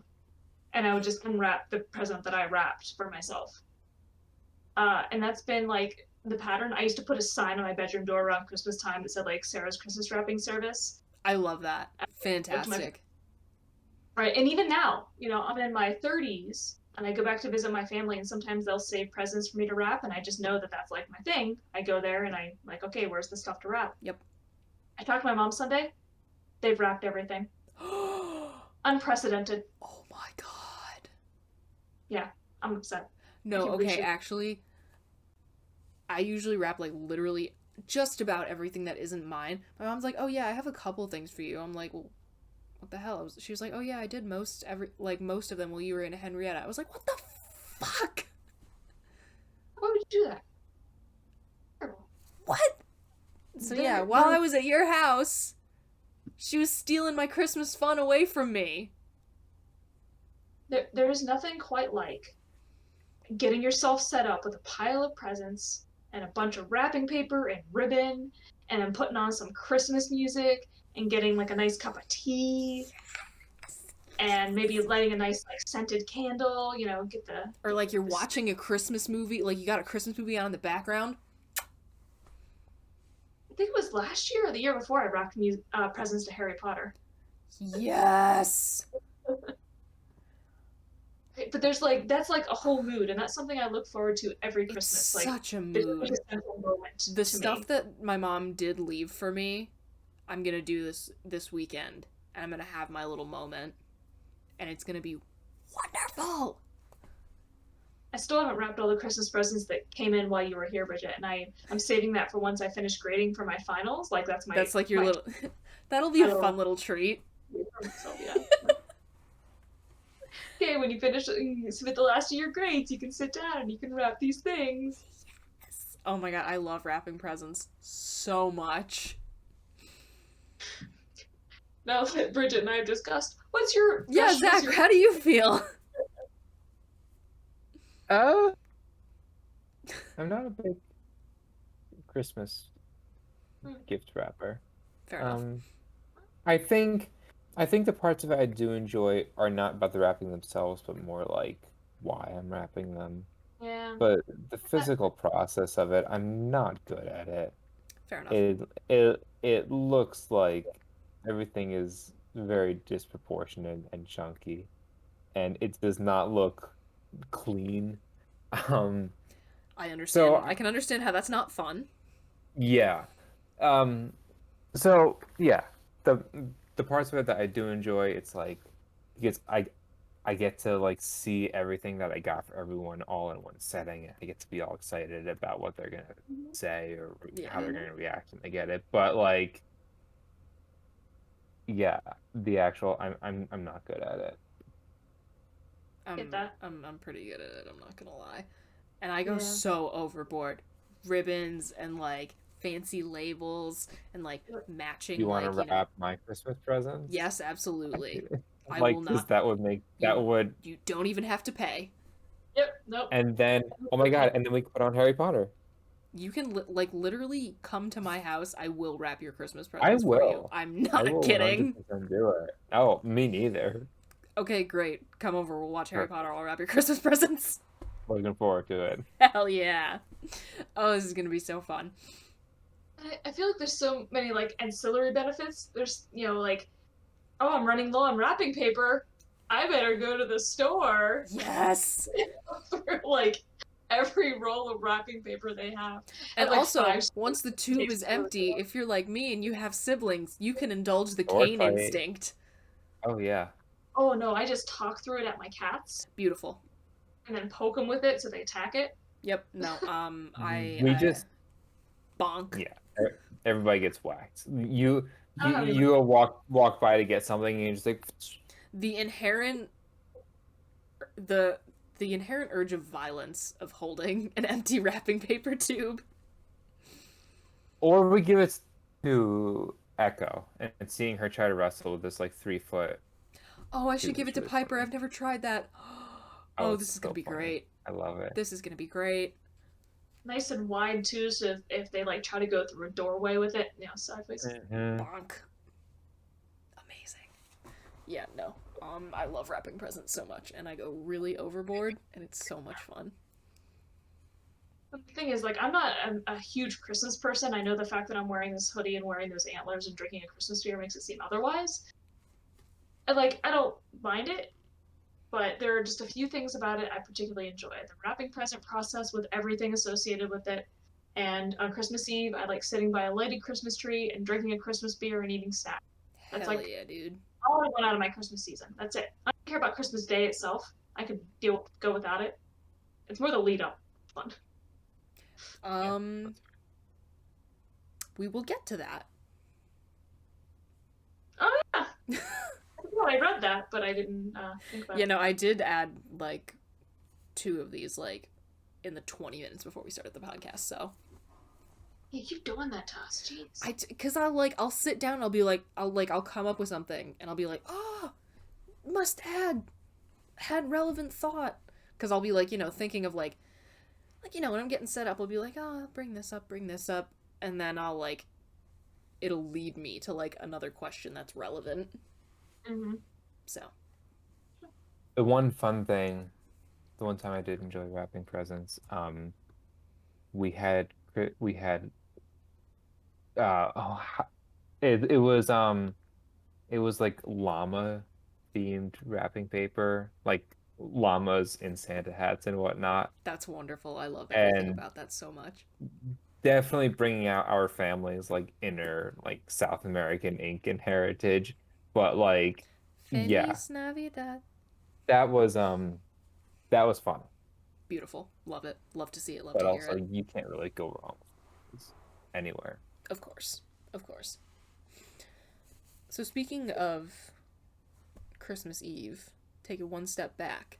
Should December 23rd be called Christmas Eve Eve or Christmas Adam? I have never heard of it being referred to as Christmas Adam Oh. at the of potentially offending people. Dumb. Very dumb. Oh, I always call it I- Christmas Adam because I just think it's funny. Yeah. I just think it's funny. I would call it Christmas Eve squared.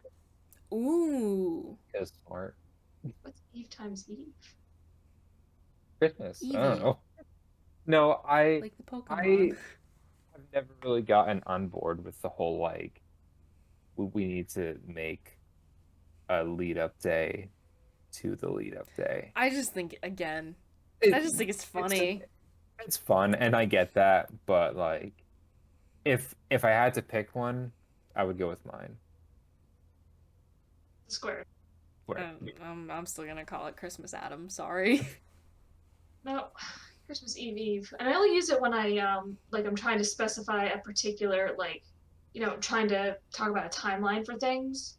Like, oh no, so do you want to do this thing this day? And like not Christmas Eve, but Christmas Eve Eve. I'll say it like that. But that's the only context in which I feel like it's ever necessary. Yeah, I mean, I'm Refer to only it. ever saying Christmas Adam as like a joke with friends or like to mess with my family. I'm a Grinch, so I just call it December 23rd. Valid. How accurate of you. Where's your whimsy? Yeah.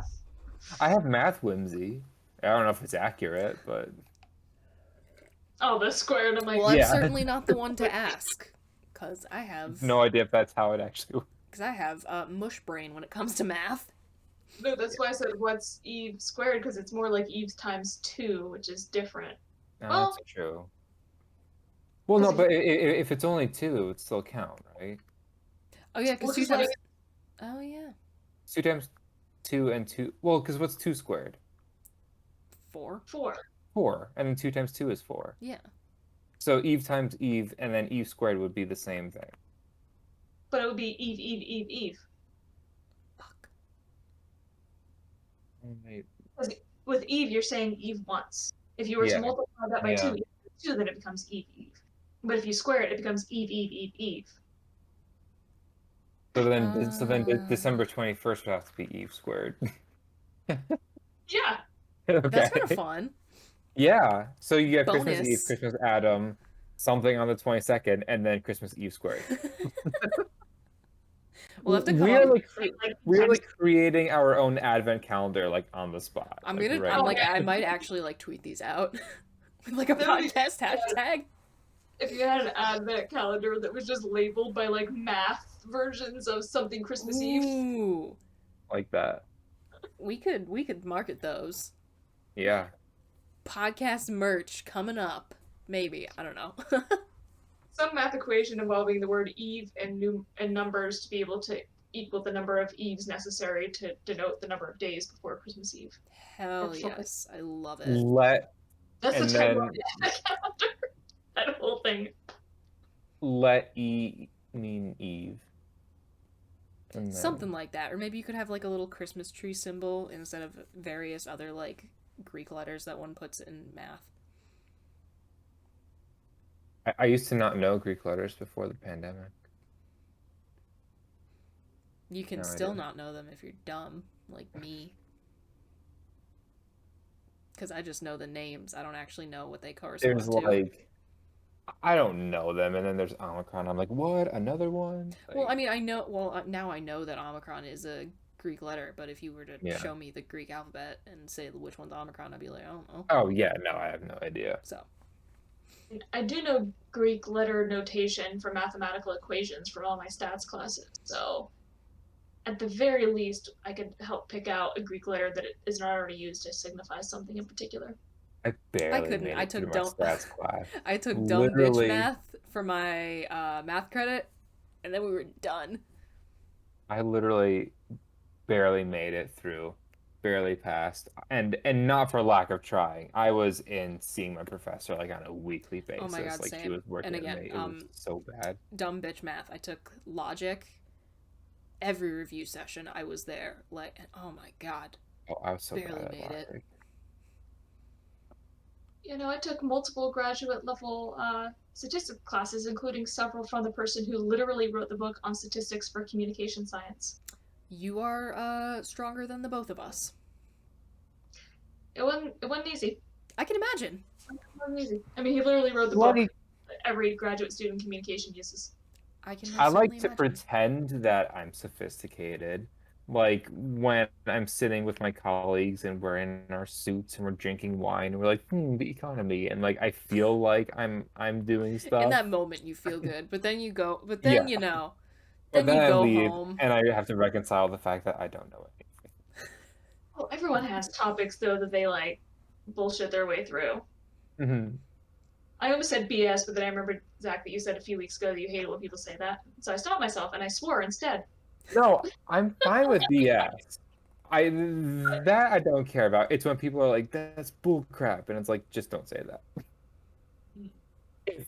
If somebody said BC, I would literally just throw myself out my window. Oh my god, yeah, no. Like, what's the? We don't know dates here. British Columbia? Yeah. Shouldn't think Oh, of other man. beaches. No, but we all have stuff that we just have to like, wing our way through. Like, yes, God, I know, yeah. I know these things. I do that all the time. Yeah.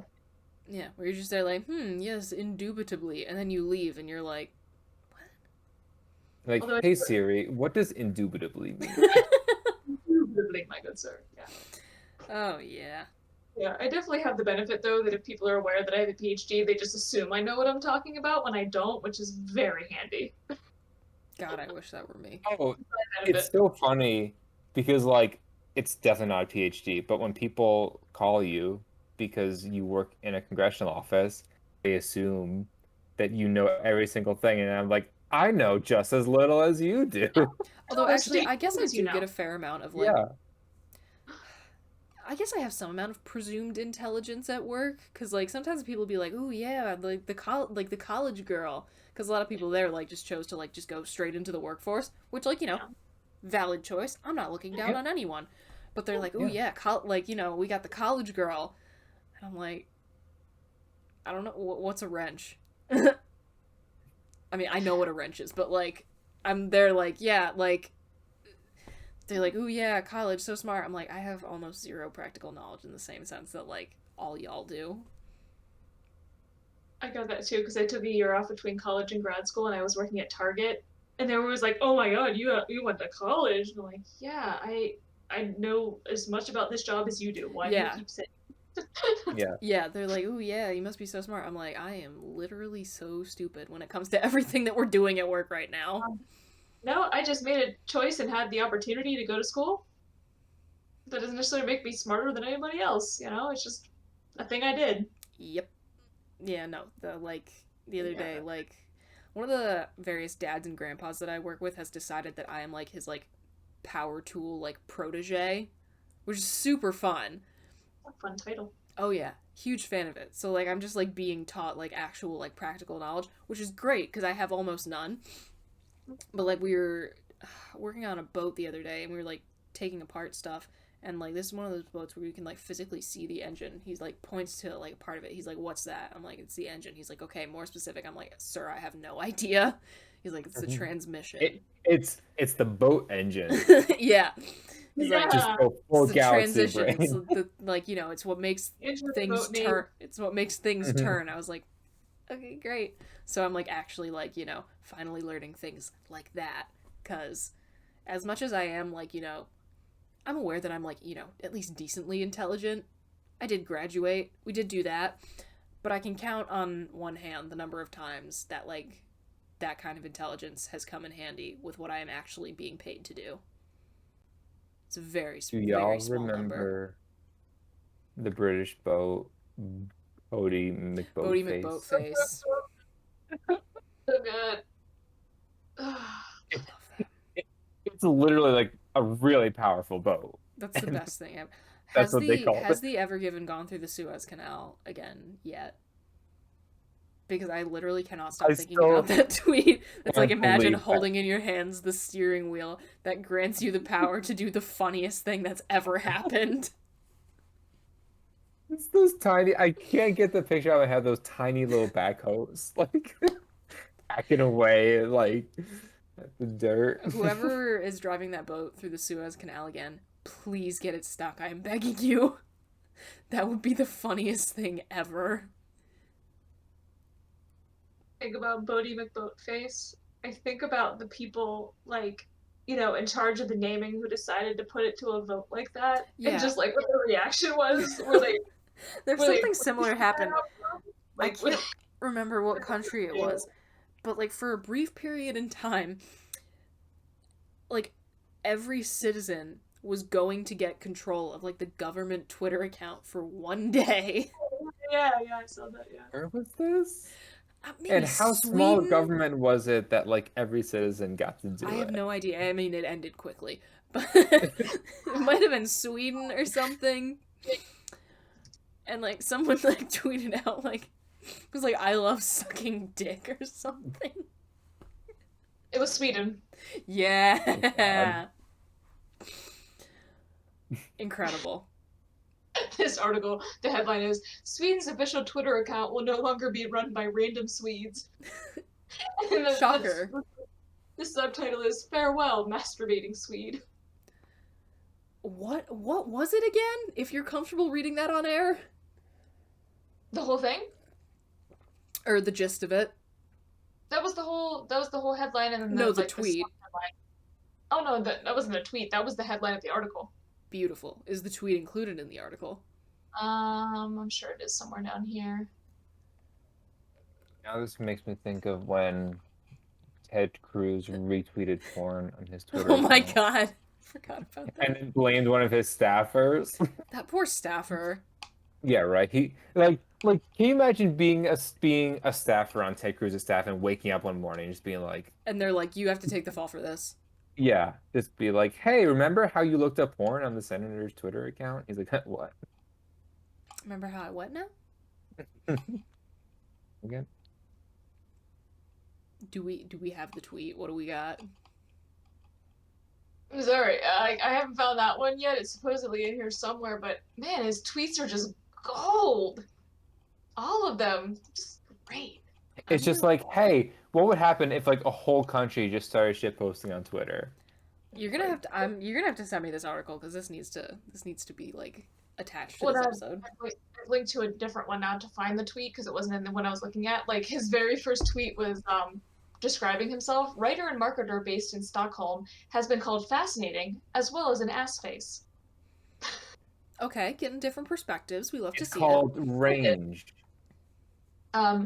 I guess I'm drinking a lot of coffee, lighting my face up with my laptop, and hanging out with friends. Oh, and you know, masturbation. Googling cool English words. My favorite. Noting that this account has lost about 40 followers since I took over. And then in all caps, am I not Swedish enough for you? Beautiful. Absolutely beautiful. How many people follow the Swedish? What is the Swedish Twitter account? Like Sweden? Well, now it's no longer run by random Swedes, so it's not going to be as fun No, to follow. but I wait, is it Sweden dot? Let's see. I just wanted to know how many people actually followed it. It's like 140,000. So that's a significant. Wow, that's beautiful. Literally, can you imagine if we did that here? That's the very last line of this article. It wouldn't It's even like- go wrong in just like a fun, innocent, quirky way. It would just go wrong in a horrific way. So very quick. Just like each day, like one state gets access. Like every single person in that state. No. The very last line of the article I'm looking at now says, I can only imagine what At America would look like run by an average Joe from over here. Probably nothing but caps locks and Dane Cook quotes. Which this was from 2011, so 10 years old, a bit of a dated reference. Yeah, no. It, again, wouldn't even go wrong in like the fun, haha, the government said dick type way. It would just be bad. It'd just be real bad. This guy's great. Give him permanent control. Hell yeah. Absolute legend behavior. Just Oh started my yelling. god, if we did that here and we did it by state, Donald Trump would be like, when do they get to Florida? Oh my god. No, you're banned from Yes. any account. Yeah. Stay off the internet forever, please. Random aside, Does America even have an account? Like, I know Joe Biden does, and like different government agencies do, but like, I don't know. I think like we think United we're too important for that. and states do. Like individual states have Twitter accounts. There's USA Gov. Maybe that's it. Yeah, I suppose. I Yeah, I guess guess I never right? thought It, about it, that. it seems like that's about as close as we get to like a national Twitter account. We are not popular. I really am gonna start Like- yelling at people. Am I not Swedish enough for you? For no reason. Beautiful. Like our population relative to the number of followers our Twitter account has is dwarfed by Sweden relative to their population. Yeah, that doesn't shock me. Would we Although like to the New answer our Jersey final Twitter account question? is gold. Right, yeah, we have been going for about 2 hours, so we probably should. Beautiful. Oh wow! That was the I original. didn't even realize. That was the original intent. Extra long Christmas special, baby. I already answered the last one anyway. Yeah, kind of. Which is more fun, Christmas Eve or Christmas Day? Christmas Eve. Pretty much Christmas Eve, although I gotta say the satisfaction of just like ripping into your presents, unparalleled.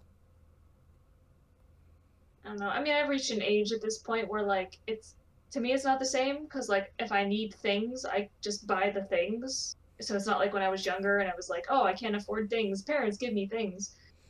And typically the stuff I get these days is just more practical type things. Like, I know I'm getting me a stepladder, so I don't have to drag my chair into my closet anymore when I need to get stuff.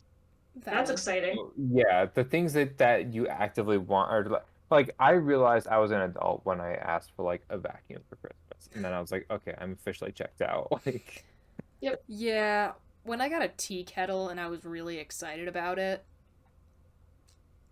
I was like, I am not a child anymore. Yeah. Although I do still And get a Lego socks, set every Christmas, and I love stereotypical. it. A tea kettle to me is still an exciting gift. Oh, it Like, is. that's a fun, enjoyable thing. It's not like a practical thing. It's like a thing for enjoyment. Like, it's not even... It's wonderful. I love my electric kettle.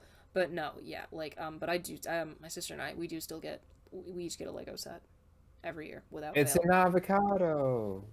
Thanks. No, but I love my Christmas Legos so much. You will pry them out of my cold dead hands. That'll be fun. I still have the Lego set I need to build. Haven't gotten I have around to it yet. my yellow submarine Lego set. That was a Christmas present. Also, my mom. I have an Adidas shoe. My mom still signs literally everything from Santa. She refuses to stop. I mean, It's my very, parents do. very pure. Yep, my parents do the same thing. Like, and after my Mine don't. my house, my family hosts the Christmas Eve party. And like when my sister and I were little kids, the party used to go like until midnight sometimes, and like there used to be a lot more people because like literally all of my dad's siblings lived in the area for quite some time. So there were a lot more people. It would go a lot later. So like it would be a little kid, and I'd be like, "Oh my god! Like I'm up at 11:30. Like this is freaking amazing." But now like the part clears out earlier, so it gets to like 10 o'clock at night, and after like everything's cleaned up, my mom and dad are like, "Okay, girls, freaking get upstairs and don't come down." And then I hear them like dragging everything from whatever hiding place. I still haven't found it, by the way. I'm 23 years old. Like, drag everything out, put it under the tree. And my dad still pokes his head into our rooms and tells us, and like, again, 23 and 21, still tells us, Santa came, you can take a look, but you can't open anything. And then my sister and I are upstairs, like, awake until like 12:30 because we're like young adults and just sort of there like. But it is funny how it's gone from like, oh, it's so exciting, I'm up past 10:30 to get the fuck upstairs so Santa can come and we can go to bed. But yeah, no, still signs everything from Santa. It's very sweet. I do miss being a kid when like my brothers and I would dare each other to go downstairs and like peek on, like see the presents and stuff. Yeah. Like when I was really young, my brothers shared a room. They had like bunk beds, and so I would Nice. like go into their room and we'd be like, "You go down, no, you go down. I dare you, I dare you." And then we'd like creep down halfway down the stairs and look like sprint back up, and be like, "I That's saw this so kid." cute. You know? Yeah, Yeah, I gotta say, the Uh, like Christmas morning as like when you're like 7, yeah. unparalleled. Like I have spent my adult life chasing that high. One Christmas tradition that we kept in the mornings that honestly, to the extent that we still do family Christmases, we still do is like we weren't able to open Christmas presents until everyone was up because the kids always got up before the adults. Of course. But stockings were fair game. Really? That's And actually kind of a question. yes. Do you do stockings before presents or after? Because it's always after Oh, in my you house. absolutely do stockings before presents. Stockings is pre-gaming all the actual presents. We Like always do it that's after in my house. that just seems so anticlimactic, though. Brooks, tiebreaker. My family stopped doing stockings when I was like 12. Okay, before that. Yeah, well, what did you do? I honestly don't remember. Well, shit. I mean, that was like 2/3 of my life ago.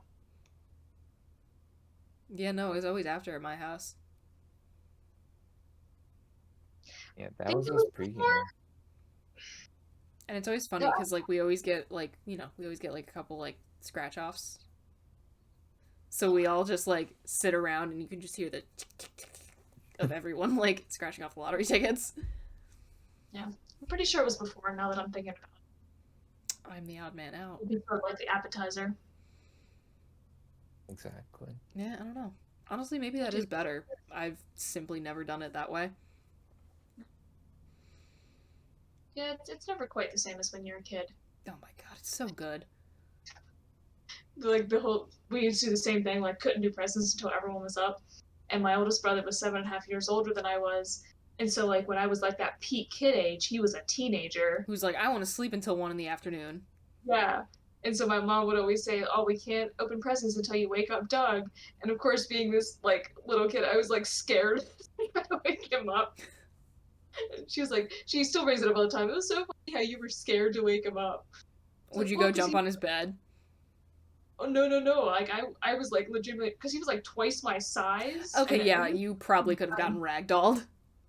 yeah, he was like 6 feet tall. Always had a really deep voice, and like he was just one of those people who would put off this air of being like a real curmudgeon and grumpy, even though he wasn't really like that, and soft on the inside, hard on the outside kind of thing. But yeah, I was always afraid to, and so that was their big tactic, Oh yeah, we get to sleep longer because she's gonna be too afraid to wake him up. I love that. Yeah, I remember my dad told us that like he has a bunch of brothers and sisters, so like they would all go downstairs like before their parents were awake, and they would just sit on the couch. And they're just going, just like wake up, wake up, wake up.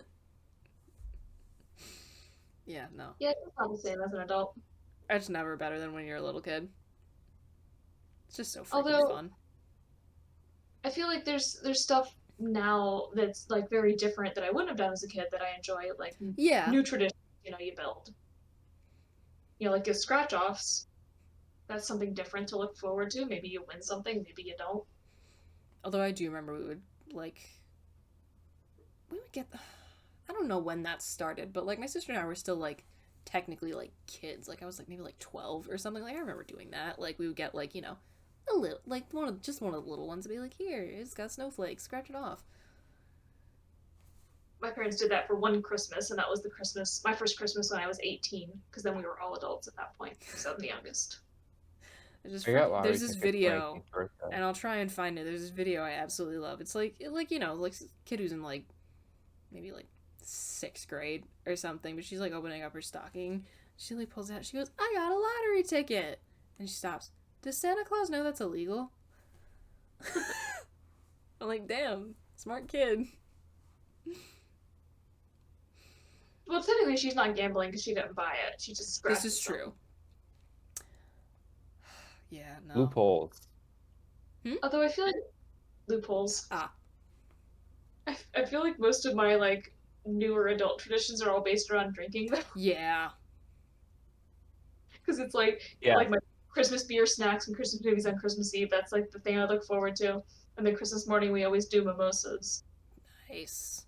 And I have one of the moose mugs from Christmas Vacation, and so I I drink see my that. It's delightful. yeah, with all my tea sets.